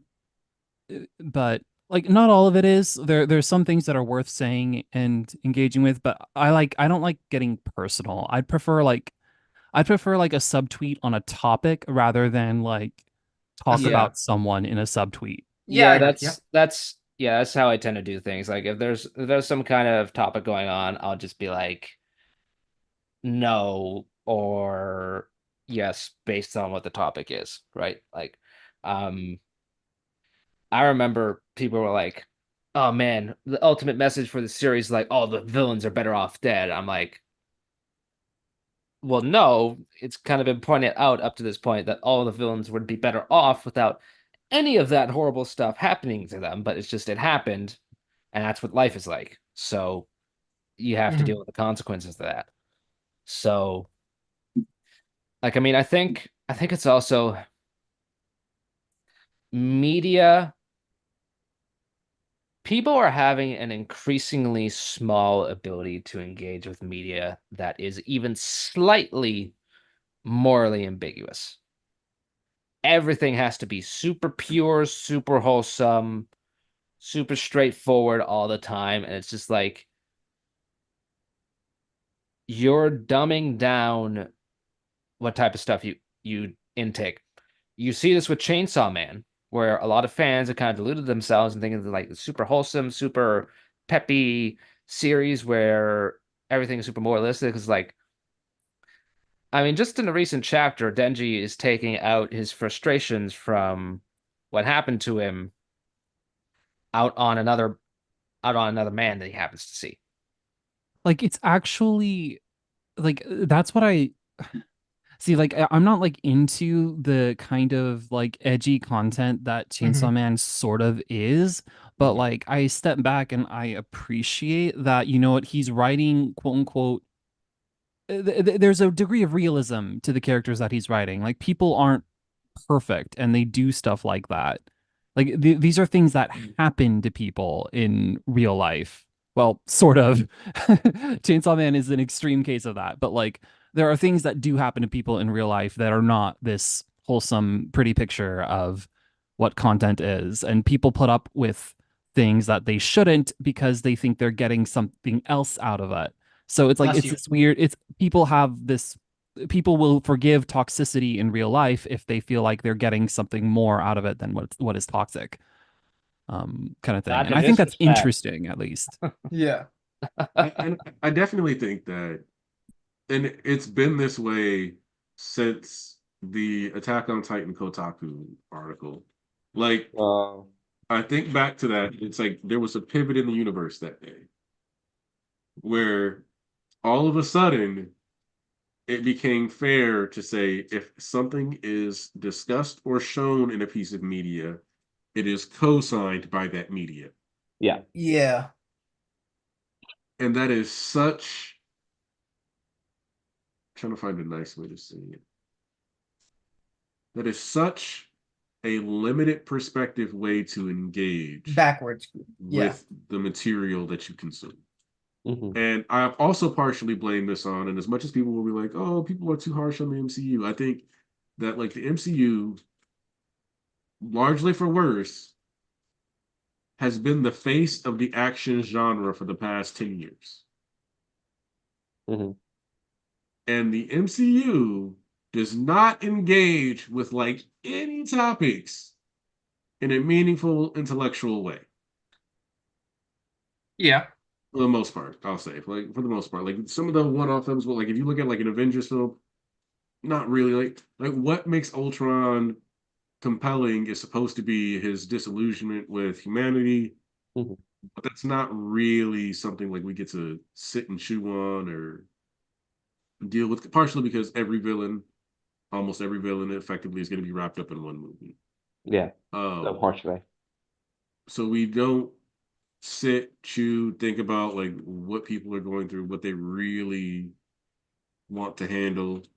Um, so I think there's been a genuine detriment, especially post 2014, like MCU, because like when I think about early Daredevil, early Jessica Jones, like those shows, there was still Mhm. some like good there, but as we progress, I, it I, definitely just feels like I the mean, action genre has been diluted. And if you're Iron consuming a Man, series, it's it's crazy because Iron Man starts out with the main character realizing he's aiding the American war yep, machine and getting innocent soldiers killed, innocent people. Like it's framed in a way that's kind of military friendly, but that's very much the message. It's very much anti-war. So he builds the Iron Man suit to limit that destruction. Like that's very heavy political messaging, even if it's delivered in a kind of blockbuster way.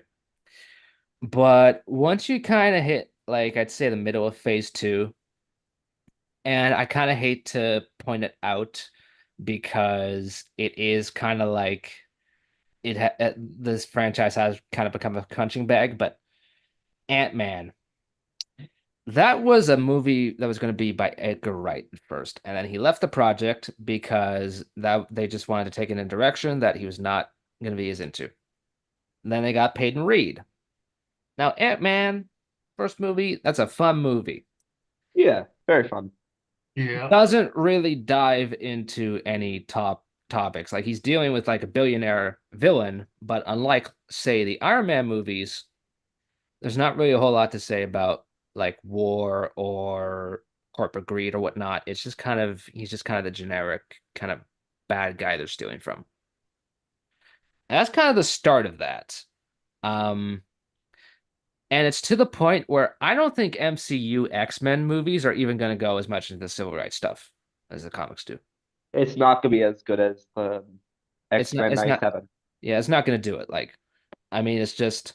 I mean, part of that is because of timing, and like people are having an increasingly iffy relationship with how you do allegory for civil rights and stuff. But like, I'm looking forward to Deadpool 3. There's a reason Deadpool 3 is more of a multiverse riff than talking about anything pertaining to X-Men, since you have Wolverine on board. I mean, Deadpool gets kind of wacky and all over the place, but even still, it's like you get what I'm saying, right? You I don't know. I the kind more of feel time- like with the Deadpool 3 thing, it was always gonna more so be this way instead of X-Men like with Wolverine. Just Yeah. because people are more so attached to Hugh Jackman's Wolverine, and if you're gonna do that, they want to see a big show out for him. Yeah. The further away we get from World War II, the more difficult it is to depict Magneto, since the Holocaust is a big part of his story. Mhm. So I'm just really curious as time goes on how any future depictions of Magneto could be done, unless X-Men is gonna be forever a period piece. We're going to move like further and further away from like actual like subtle and good writing to very safe writing, which is how the MCU has delved into. Because there is a lot of really good things that come out of the MCU, but they're not as like what's the word? They're not as like engaging as No, I the wasn't old. talking like the MCU specifically. I just meant like for future depictions of X-Men in Oh, general. for sure. That's what I was about to get to. It's that Okay. once we get to the X-Men, right? Once we get to Yeah. see them cross over into the big screen, it's Yeah. going to be a lot like more safe, to the point that I don't want to see X-Men in current MCU because they're not going to handle it in the way it should be handled. Also being back.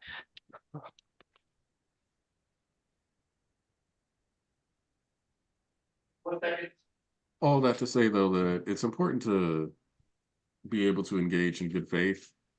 And again, because I remember I had a conversation with somebody like a year or two ago, and they were like, I don't think you know what bad faith means. And I was like, no, you don't know what bad faith means. Bad faith is also when you do stuff to deceive yourself. Mm. And like a lot of people think bad faith is like you're only trying to trick the other person. But no, like if you're purposely avoiding, what the other person is saying so that you can maintain your own view without having to challenge yourself at all about it. So if we're having a discussion on the manga, and that's where like a lot of ship discourse automatically falls into bad faith, because it's like this, and it's like literally this and this happened. What are we doing here? And you're like, oh, Right. The When- Bakugo moment from a couple of chapters ago where he's basically saying like kind of typical rival stuff, which is like the Mhm. point. Like he's ready at the point to say Mhm. typical rival stuff, but like Deku is supposedly, we'll see, going to be quirkless, so he's not going to be able to do that. People took that as a love confession. I'm like, I mean, it's I guess that's that's misreading for sure. What yeah. I would I'd say it is kind of a proclamation of love as a brotherly thing, because that's very much been kind of like the theme with the two of them, but it's not the kind of love they were clearly envisioning. Right. I wouldn't say that's bad faith. I would say that's just lens reading. Like you're Yeah. reading you're putting a romantic lens over it. I would say the I bad faith version of that would be, oh, Deku is not sad that he lost one for all kind of Yeah. thing. That's more bad faith, where you're attacking Oh, the God. lowest form of the I- argument. so I Attacking the think lowest form of the anytime argument to maintain your position. you're choosing to lens read, you're running the risk of running into a bad faith thing, because Yeah, that that's true. would have been the moment where if they were really gonna like do it, they could have done it right there. It could have been more direct. Because also, like, we have to be serious about who Bakugo is as a character. He's not like he's stunted, sure, but if he doesn't like somebody, if he does have respect for somebody, he makes that very clear. He's not wishy-washy on that kind of stuff. And at this point in the series, he's gonna ride for Deku. We know that. He wouldn't be afraid to tell him. He's already given him his respect. So if it was like, oh, like he's in love, he would have done it. And that's what makes it bad faith to me. Like it's like you're purposely ignoring the character's journey to try to make it a subtle sneak like love admission, because you need to do that in order to enjoy. And that's what makes it funny too, is that people will say, like, oh, we know it's not going to be canon, but then you're trying to do these things with the text to like ignore the intent, which lets me know that it's either type 1 or type 2 bad faith. But I think most ship discourse that falls into the bad faith realm is type 2. Wait, are we talking about Bakudeku? I Yeah, mean, your in favorite general, but genre. yeah. More using it as an example. But I think most ship discourse is type 2 bad faith, because it just comes down to, I really want there to be more in this story to support my idea. And I don't want to look at this through the lens of an action series. I want to use the romance genre series, which I would just say, like, just read and watch romance genre stuff. There's so much Or your yaoi out limits. there, man. Like, Like but- if you want that. and not even just for that, like, from a, like, if like, would it be nice for like Deku and Ochako to have more stuff if that's the direction that Horikoshi is likely going? Yes. Do we get that? No, because this is an action series and that's not the focal point of the genre or what the material is supposed to be centered. I mean, I'd say it's also It just a is what it family is. oriented series. Like Yeah. I keep comparing it to Fullmetal Alchemist because that really does feel like the closest comparison to it, like kind of tone wise. And how Horikoshi kind of writes his characters. It feels it feels a lot like how Arakawa handles her cast to me. That series is also like it's overt about romance, but also not really. Like you're not getting any kisses on screen, maybe like holding hands a couple times, because that's not. Blushing. Yeah, that's not what's important. What's important is that you understand a connection the characters have on an emotional level, right? In a romance series, you want to see some of that hot and heavy stuff, right? In an action series, do you really need it? No. The main couple, like they're coming together, like their love confession future is a geeky one. That is. And at the very end of the series, I love that confession. That's perfect for my hero. That's the type of thing Corey would go for. Oh, yeah, that's. I'm not expecting Yuval and Ayame in MHA. I'm just not. All right, Volk knows what that is. Good. Oh god. All right. Well, I think we covered the chapter pretty well and tangential stuff. we haven't covered my apology. Where's my apology? Nani? Apology for what? Everyone in here and the chat for calling me delusional that Keto would be fucking alive. I was saying it every day, and everyone called me delusional. Onigumo was the one that got cooked. Everyone was saying it was both Keto and Onuma, and I'm pretty sure Onuma's here as well. If he lived, I'm Onuma actually gonna be is the impressed. chapter? But he might be he might be the mummy that we see by the car. Hold on. Yeah, because it's all the Endeavor Hold people on. in there. Wait. all the heroes, all the not being heroes properly survived. heard. All the heroes survived. I know that's going to be mixed with people, but I actually Did it? Dabi like survived too. I actually, quote. yeah, I actually kind of like that they all survived, honestly. I will Me say too. that Oh, I it was felt actually kind so of good hoping to for be that. validated with Keto, man. Onigumo and Keto are probably still retiring though. See, like I flipped somewhere through the arc where I'm just like, okay, you know what? I've decided I don't want anyone to die. Unfortunately, we did lose some people, but most people didn't. So I'm like, okay. The only person that I'm like, no, that person needs to die is kind of Edshot, and that's because he can't live life as a stream. No, I want him. He's the mascot we He's need. good. No, he's gonna be Bakugo's shoelace.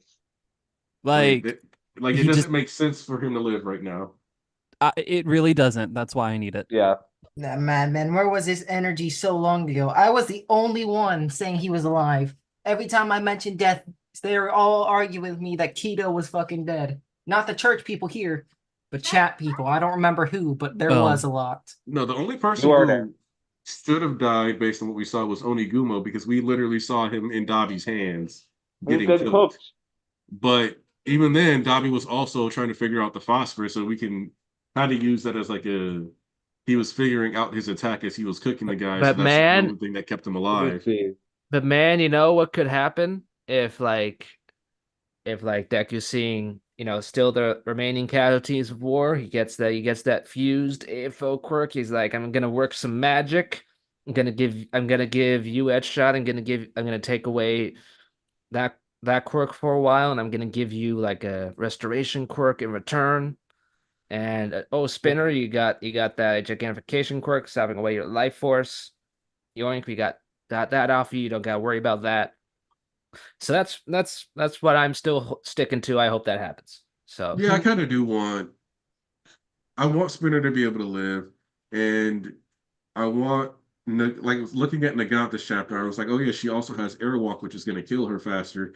So it'd be kind of nice if we could either do something that merges the quirks so that they no longer count as two separate quirks that cause strain on the body, Mhm. or oh, you want to get back on my shoulders, or that It might like be a resolve thing where this. if you don't use the multiple quirks, you don't, encounter more risk. Like remember, Shinomori, he was training like heck in a forest, using one for all, It was and rapidly decreasing his life, I guess. that I said, there agree. probably wasn't too much danger out there, so he wasn't using danger sense, I guess. But he was, maybe it is just a body limit thing, or a one for all for one thing. We'll see, I guess. You or not. hopping? Your daughter is hopping on my shoulders. No.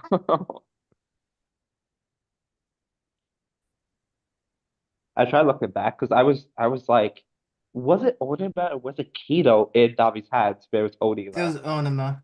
Yeah. Um, and he definitely is the guy in the car. He's bandaged up. Like, it is crazy. He's looking like Keto. Uh, Hey man, Keto at least can keep his signature look. Onima's just kind of cooked, man. I'm not gonna lie. I can't wait to see, because I know we're on a break for the anime, right? Like, we're starting core 2.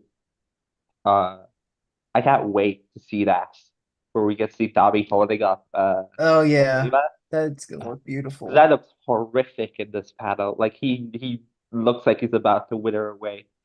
dude, we're gonna be watching the movie like a month, probably 2-3 months after the manga's over. Yeah. Okay. Aniki, your mic's off. Annika, are you talking to us? Or are you talking to? Good call. Good call. Thank you. Movie's We probably got gonna you, hit twin. in like which server was that set in? I gotta go punish somebody if I have the authority on that It server. started in the church. Okay. It's from East. Um, but the movie's probably gonna be in like November. Will you be behaved well enough that I can take you to the theaters, Jeannie? Will you? Will you? I watched. Oh my God, Genie's gonna watch the fake All Might get his ass beat. Look, there was a My Hero episode on TV when Jeannie was being born. Oh, Because we had Tsunami playing during. My wife was in labor for 14 hours, so eventually the TV Yeah. came on. We were watching Tsunami. That was the night that the Toriko One Piece Dragon Ball Z special aired on Tsunami. Yep. That's what was going on. And Dabi's Dance released its English dub episode on Tsunami that night, I think. Damn. Yes. I was kind of hoping she would be born during the episode, but it carried over until after midnight. Well, do you remember what was on when she was born? Actually, no. Ooh, good job, mommy. Good catch. My daughter, so I took Jeannie over and put her on my wife's shoulders, and then she tried to like roll off her shoulders, so she could catch her backwards. It wouldn't have happened if I wasn't whipping and nay.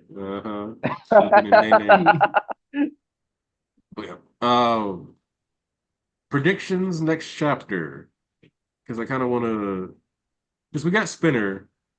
Feels like that's what we're picking up. You know what? I want to see both Shoji and Deku there. Yes. Like I want to see him talk to him. Maybe if they need a little privacy, Shoji can kind of Deku can kind of have Shoji stand outside for a little bit. So I want to see both of them. I'll be okay if it's just Deku, but like now that you've brought it up, I do want to see Shoji now, but we'll see. I expect it'll be Shoji going there first, and then Deku follows after, and Shoji leaves, and the entire chapter is dedicated to one half being Shoji talking to Spinner after the attack on Central Hospital, and I'll then hit y'all with something different. Deku talking about Shigaraki. I'll hit y'all with something different. I think we're gonna get 7 pages to Spinner, and then the rest will be to Toga. I think if we gotta get keep Toga up to the focus, I feel like, well, they also released when they announced like there's 5 chapters left. They kind of had this collage of things, and on it you have Can you send the picture? Yeah, you have different moments throughout the series.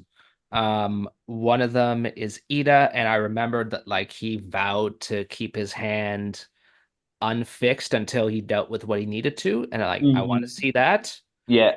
So maybe there was a flashback to that moment right as he grabbed in the volume release. They added a flashback to that right when he grabs Deku with that hand. Yeah, that's something that I wish made it to the weekly, but that's in the volume. I yapped about that for months, so I'm glad that. Yeah, so while they're at the hospital next chapter, maybe you see Tenya going in for the operation, and he's like, I would love that. That would be cool. Yeah, that would be him and Deku's like kind of final one-on-one interaction, because like I know people rag on Ida because he hasn't been super present compared to the other main 1A members, but like him and Deku have a very special relationship. Yeah, very close. So that would be their last one-on-one like closure for them. And then it really does feel like Ochako is going to be the last person he talks to, and he's probably going to talk to All Might one more time. So it's really, and his mother, right? Yeah, it's really it's really down to that. Because was it chapter 424? You can see like an order of like people, right? It was Shoto, Spinner, and Baraka, right? So I assumed that was going to be the order. And I'm glad that could be the case. So with Volk's idea now in plan, I think 7 for Spinner, and then the rest maybe for Ida, and then fucking Deku talking. And then the chapter after that, I think maybe that's when we get the Toga stuff, so we can move on to the Deku Uraraka stuff, the next 2 chapters. I think the Deku Uraraka conversation, see what I did there, has to occur in conjunction with the discussion on the end of the villains. So if we get, Spinner next chapter, and then the chapter after that, I genuinely think that Deku and Uraraka are being saved for either the last chapter or the chapter before, like the penultimate chapter. So I think that one, penultimate. Because I think the last one should be saving that New villain Yeah, guy the for new villain. Deku. Yeah, I was about to say. So that's when I think that Toga, and then we also get probably a little more because we already got just by getting that extra thing that Shigaraki said, like, that'll come down to what you guys choose to do tomorrow, which was already an extra line of dialogue that popped up even after the fight with Awful and finished. Yeah. That suggests that we could have a little bit more sprinkled in just randomly. I mean, like the person Deku was thinking about most during this final stretch, aside from Shigaraki, was Ochako. Like he keeps flashing back to her at these different moments or focusing on her. So like that's going somewhere, man. Like you all know what I want, but we're gonna see that wrapped up one way or the other is what we can say for sure. So oh man. Is really it. Oh. All right. I think we've also Covered all like, shows. I think we all agree that like Nagant's thing is more like eventually she's getting out, but right now Yeah. she's just kind of Yes, yes. yeah. She's He doesn't want to be taken she's advantage chilling. of. She's Yeah, like, that- I trust Deku. I don't trust anybody else. So we're gonna leave it at that. yeah, there wasn't a lot to talk about with her conversation. I think that she made it very clear she needs to see society advance more. Yeah. And I think there's a part of her that does feel guilty just because she did almost kill Deku. So to me, it kind of feels like a bit of a penance for that too. I need to see her Deku merch at the end of the series, where she gets Her out in of Deku jail. merch. Yeah, that's her yeah. hero. And Gentle and La Brava got their happy ending. I'm fine with Yeah, that. I would like to see Gentle with a hero license. Yes, sir. He's more than skilled enough for it. Beggars can't be choosers. He's literally And top 10 material. I ain't gonna count. he clapped plenty of pro heroes. No, not cheeks, dear. Heroes. He clapped heroes. I mean, the thing is, like, we saw in Vigilantes, there was like a guy who was a salary man, and he actually switched to being a hero, and he got a hero license, like as an adult. So, like, it's not gentle just hero. it's not just like the schools for the kids. They have special training programs, but if you put in the work, you can be a hero. I mean, Training Tensei programs too. also, when he was talking to Koichi, was like, "Hey, you have ways." Before he saw that Koichi was happy being a vigilante.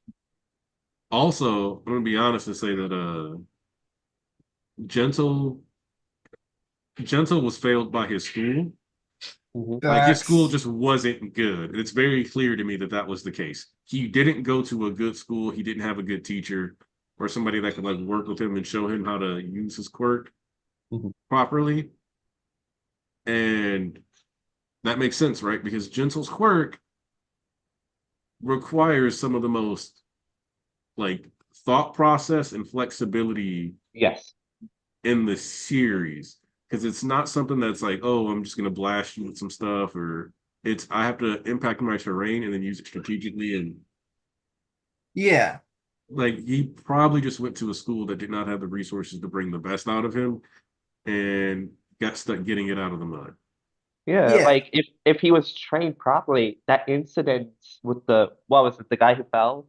Yes. Wouldn't have happened. Right. Like, No, and with Twice didn't know what to do with his quirk. His quirk is amazing, but all he did was cause trouble with it. And it's like, bro, you're a one-man army, literally, or a one-man. You can build so many things with multiple copies of yourself. You Yeah. can do, I mean, and again with Toga, like there are ways to use your quirks that can be good for society. The thing is that they live in a suppression-based society. If everyone used their quirks, it would be chaos kind of thing. Toga could have been the perfect doctor. And then when you look at Shigaraki, we know because of Dabi, when he was put into a life or death situation, that his ice emerged, right?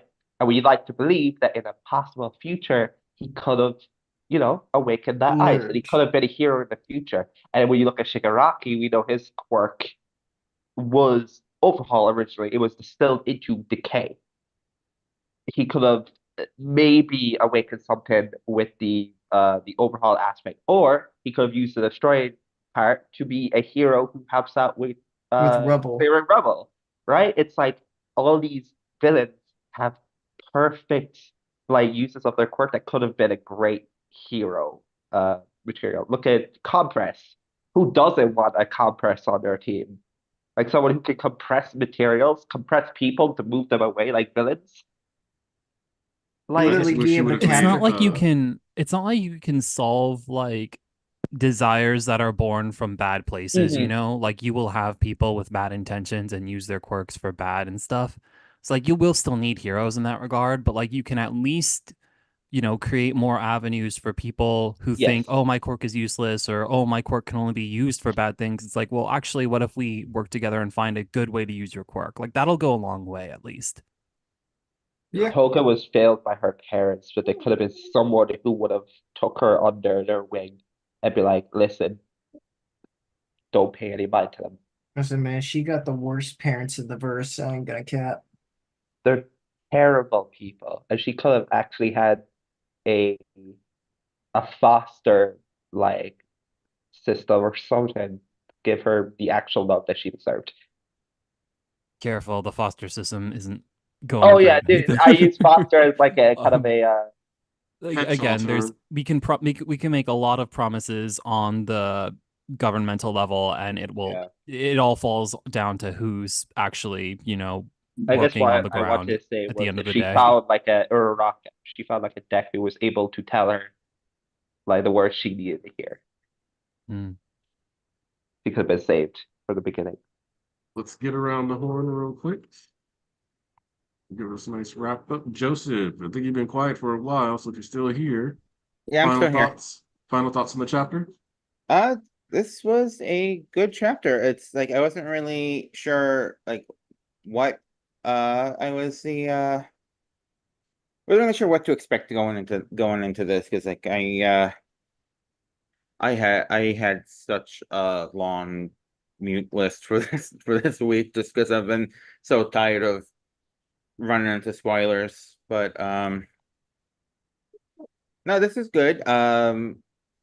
If Horikoshi really wanted to be cruel, like Dabi could have been so far gone that he like mentally regressed to like a 4-year-old, and which would have made everything with him much sadder. But he's a lot nicer than most writers are, so I'm glad he didn't do that.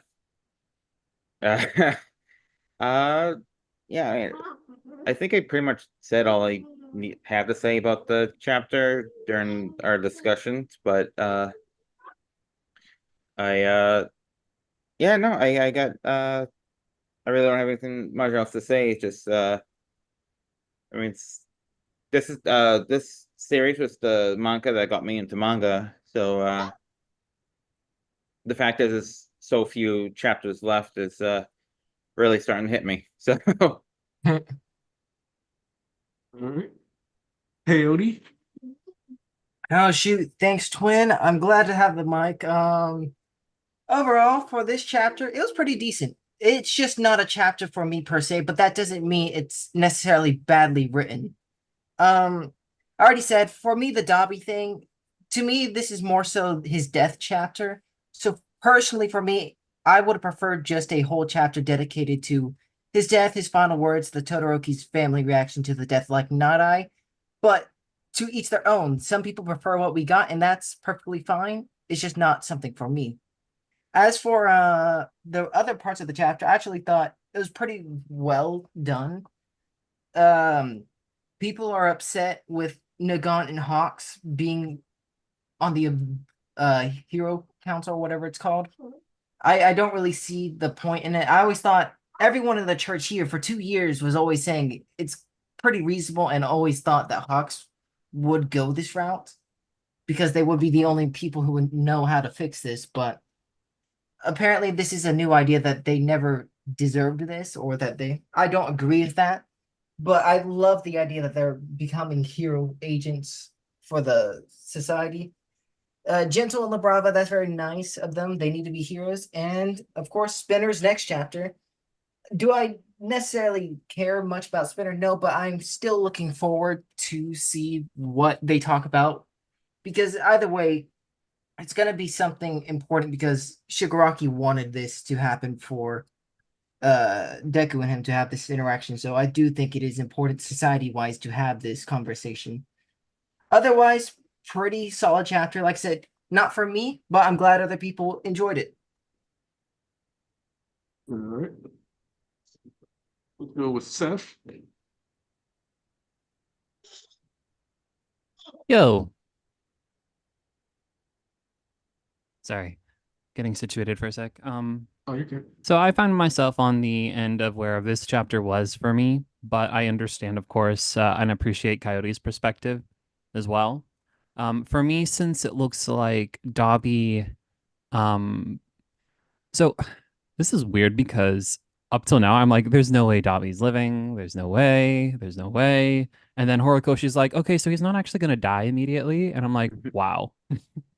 I'm sitting here like, I to me going in, it's like just kind of a dumb idea based off of how extreme his injuries were and stuff. I was expecting this to be his deathbed scene, like Coyote. So I actually don't blame him at all for going into his like that, thinking it's going to be like a Night Eye scene. For me, because the scene is set up to where Rei, Shoto, and Natsuo, like basically everyone except Endeavor doesn't really get to have a lot of time talking with Dabi. And in that regard, I'm glad that Dabi's alive because that means that they will get to. We won't necessarily get to see it. But for me, Shoto already said a lot of what he wanted to say during their encounter. Endeavor and Toya needed more this talk more, I think, just because of how central those characters are. Like Endeavor is the Endeavor and Shoto are the most important Todorokis by far. And so when I think that, okay, Dabi's alive, that does actually mean Rei, Natsuo, and Fuyumi get to also have closure with him too. I'm like, actually, I can kind of accept this a lot more that this isn't Dabi's death chapter per se. Like, he will die. It's a thing that, but like, the family does get closure. And to me, I like that a lot. So, yeah, absent the fact that basically if Dabi did die and this is all we got, I would actually be a little disappointed because yeah, there are perspectives that could have been laid out that weren't. Like the characters wouldn't get closure ever.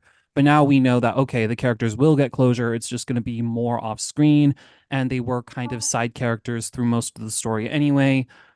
So that's where I'm at with my investment. It's like, okay, so the side characters will in fact get to have their time off to the side, and we saw a lot of closure but with the main characters. Like I remember Shoto and Dabi's fight. I thought that was really good. And I mean, there's not a lot to say, I guess, regards to Shoto, because Shoto is like, he doesn't know Dabi. They're technically strangers.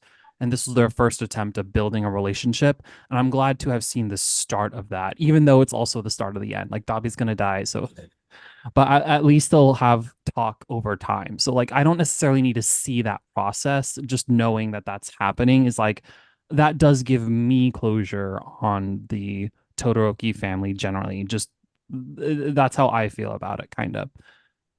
The the moment where they exchanged soba talk, that was perfect, actually, to me.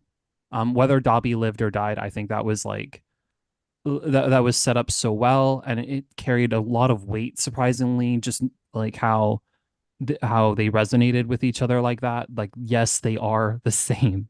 There's points where there's points where they could have connected and bonded, and that's what that meant to me. So I really enjoyed it. Endeavor's sidekicks being here, I didn't really care for either way. I feel like there was no other place to put them, kind of. So I mean, sure. Uh, I didn't really care so much. I guess, like the thing leading into the other half of the chapter was mostly just for levity anyways. Like that was pretty heavy, all things considered. So you have Hawks and Nagat joking. I liked to see that too. I'm glad that they are going to have this kind of working relationship going forward, most likely. I know we will probably see more. Like we're not just gonna stop with, Hawks. Oh, yeah, Hawks is the commission head and then nothing else. No. but that's going to go into what we see next chapter. I think we're going to see Spinner. You guys talked about it at length, which I appreciated, because I'm not sure how many people are going to be invested in Spinner, but no, I think I really like the connection you guys made with how Spinner was narrating the League of Villains. And I think that's going to be really cool if we do see either with Shoji or with Deku. Shoji would be a little bit of a surprise, not gonna lie.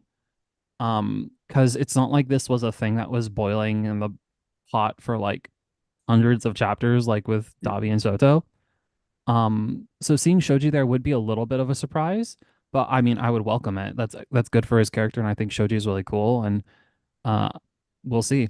Yeah, I would like to see Deku with Spinner. The thing is that I don't expect to get like an entire chapter of that narration. More like we obviously we can't like do a whole thing where Spinner talks about.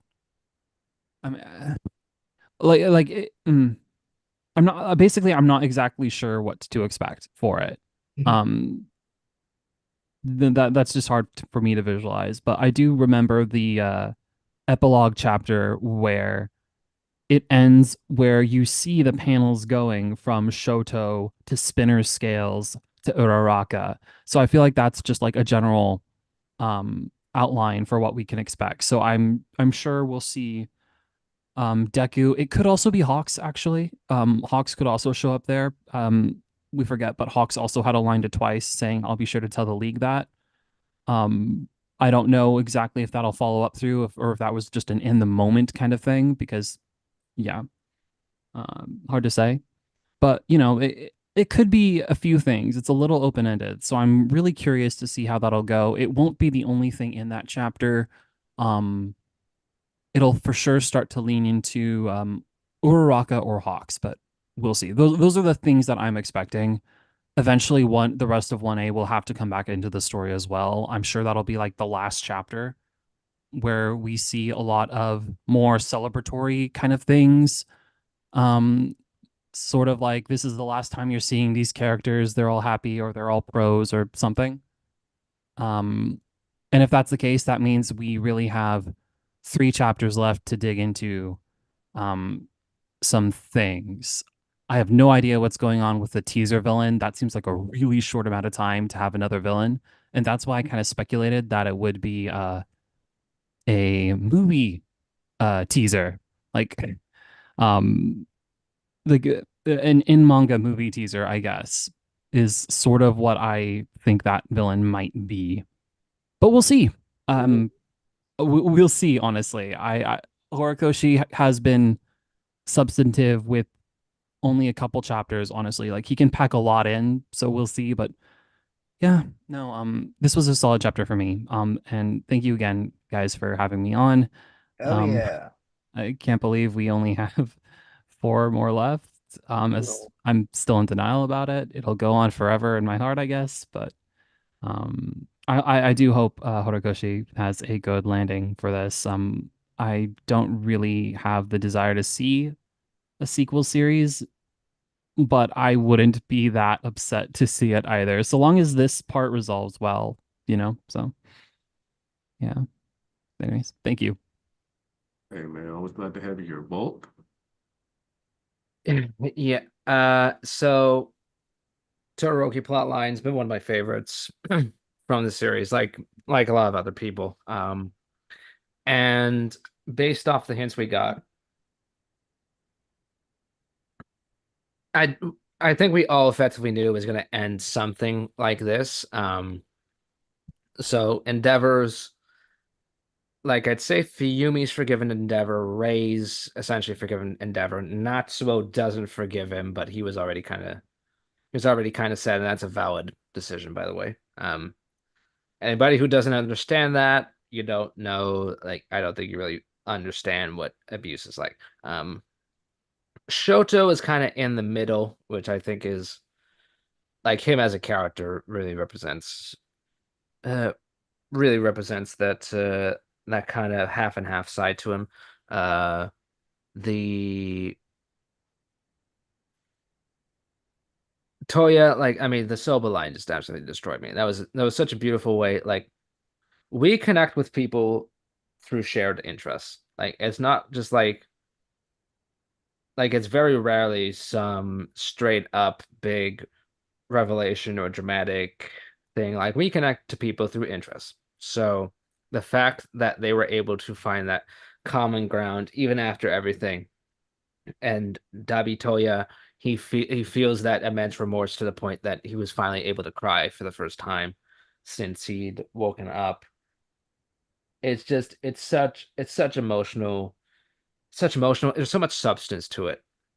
Like, and this is the side to MHA that I think gets pretty underappreciated or overlooked because, it's not the type of writing that's super obvious or like a big hype moment, but it's the stuff that really ties it all together.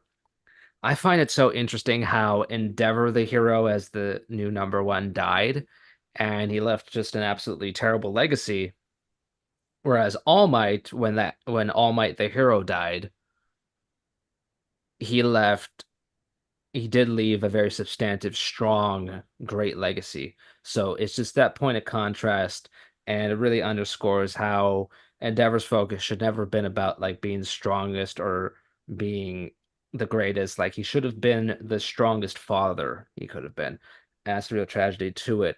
Um, I'm also glad that, it's not like Endeavor's just like absolutely alone.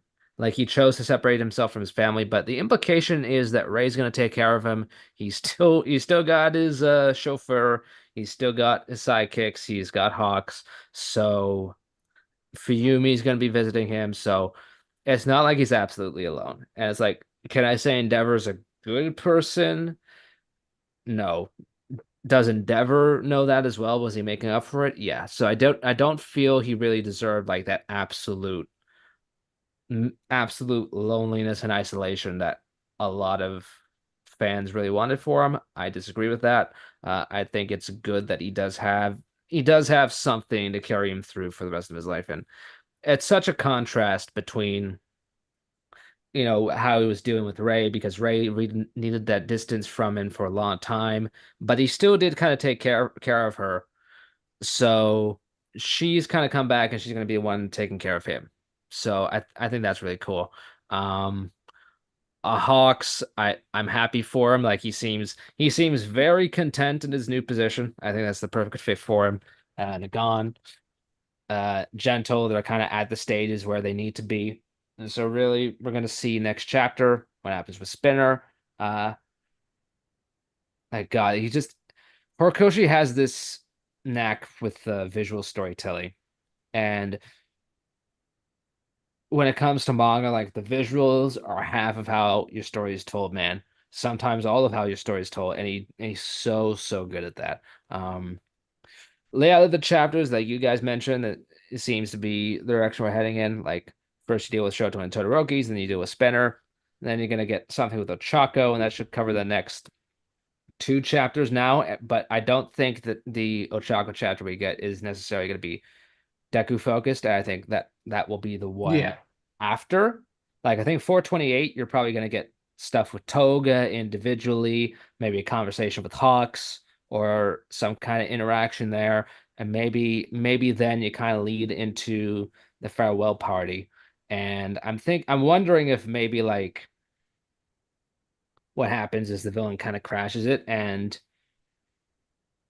like, I mean, this is just my prediction. I'm spitballing here, but I was wondering if it could be a flashback to the start of the series where, when Deku first activated his quirk, it was to save Ochako, right? Because she was pinned down, she's gonna get crushed by the zero-pointer villain. I'm wondering if how he awakens his new one is if he tries to save her again. I don't know. So, I mean, it could be one direction, it could be that there could be another, but hey, a lot of possibilities. Really love this chapter. Four left, stings, but there's power in having a definitive ending. So I'll be here for as long as we have left. So that's my stance on everything. All right. And Thomas, take us home. Hello. So I want to start this off by talking about the fact that I'm really grateful for this server, for this channel being a thing, because it really highlights the fact that even though we all butt heads in the streams, even though we all disagree, we all have our own feelings, and we all interpret scenes differently, right? And I think that like what encapsulates that is the conversation that Coyote had with everyone here when we were talking about how we felt about the Dabi conclusion, right? Conclusion in quotations. Even though one person may not like the approach, another person does. And I think that is a great way to discuss media and a great way to approach this final act. Because knowing that we now have 4 or so weeks left, there's a lot of content for Hori to go over. And it's really depressing. And even when I said in the server scripture that like 10 years of my life is about to end, I mean it. Like I've been reading this manga for 10 years since the first chapter came out. And it depresses me that it's about to end, but I know that the future is bright for the series. Seeing Gentle and the brother this chapter, it really warmed my heart because I love Gentle. I really do. And I was one of the people who were most excited to see him in the war arc, see him return, and the fact that he got to return and everyone got to see him being a hero. I can't wait, and I feel like Hori will give us it for Gentle being a hero. I also think that the reason why Gentle was in this chapter, not just that Hori is showing us an update on him, is that Hawks and the HSPC or whatever pardoned Gentle and gave more reason to just let him go. And I'm glad. Overall, I think the Todoroki family is, like everyone has been saying, is one of the best storylines in My Hero Academia. And I really like the conclusion. It wasn't perfect, but I adore what Hori brought to the table with this chapter. I like how personal the conversation. Well, I say conversation, not really conversation. It's a small. I guess I'll just use conversation. It was brief. It was what Shota wanted to say, and it was touching. Am I excited about Spinner next chapter? Hell yeah, I love Spinner. It's one of my favorite villains. I can't wait for him to have a talk. If it's with Deku, if it's with Mira, if it's with Shoji, I feel like Hori's going to give us something there. Whether or not Deku's quirk awakens David Uraraka, I really like that theory. And I wouldn't mind if Hori goes out that route. But regardless, make sure to like the stream. Oh, wait. Did you guys watch are you guys keeping up with the newest season? I assume Yes, of My Hero. Yeah. Aniki is. It is really fun seeing this chapter come out. At least when the leaks came out, we got to watch the Shoto versus Dabi. And it was gorgeous. And we were on break, so we couldn't really comment on that. But it was such a good episode. The same with Saturdays as well. Bones has been cooking, and I can't wait for the next core. So we're on a break, right? A 2-week break? Yeah, Or is new it- intro next episode. Yes, sir. The Yeah, intro. there's no new episode next week, but the one after that, yes. Perfect. I can't wait. Yeah. I can't wait for that opening to get leaked. I can't wait for that. This They guy. also they also leaked a pairing, right? I don't know, right? But the intro song for the movie, or at least the one by Vaudi. Damn, share that with me, Unk. I'll share that. I'll post like the actual song because I downloaded it just before, and I'll Yeah, put it. send into- it Oh, the me, song's send out it. already? Send it. It got a quote release. But regardless, okay. I love this chapter. Really great. Can't wait to see Uraraka. Can't wait to see Spitter. Can't wait to see the rest of the cast, and I can't wait to see what we do with that new quote villain. But yeah, like the stream, drink some water, eat some food, and talk to y'all next week. All right. I want to thank everybody that came through. I appreciate you as always, with the people on stream and off. I'm thinking about doing something special for the very last chapter, so I'll probably reach out to some people. Obviously not people who are in the stream right now, but other people who may or have been on the stream in the past. And see if I can get something special going just for that final chapter.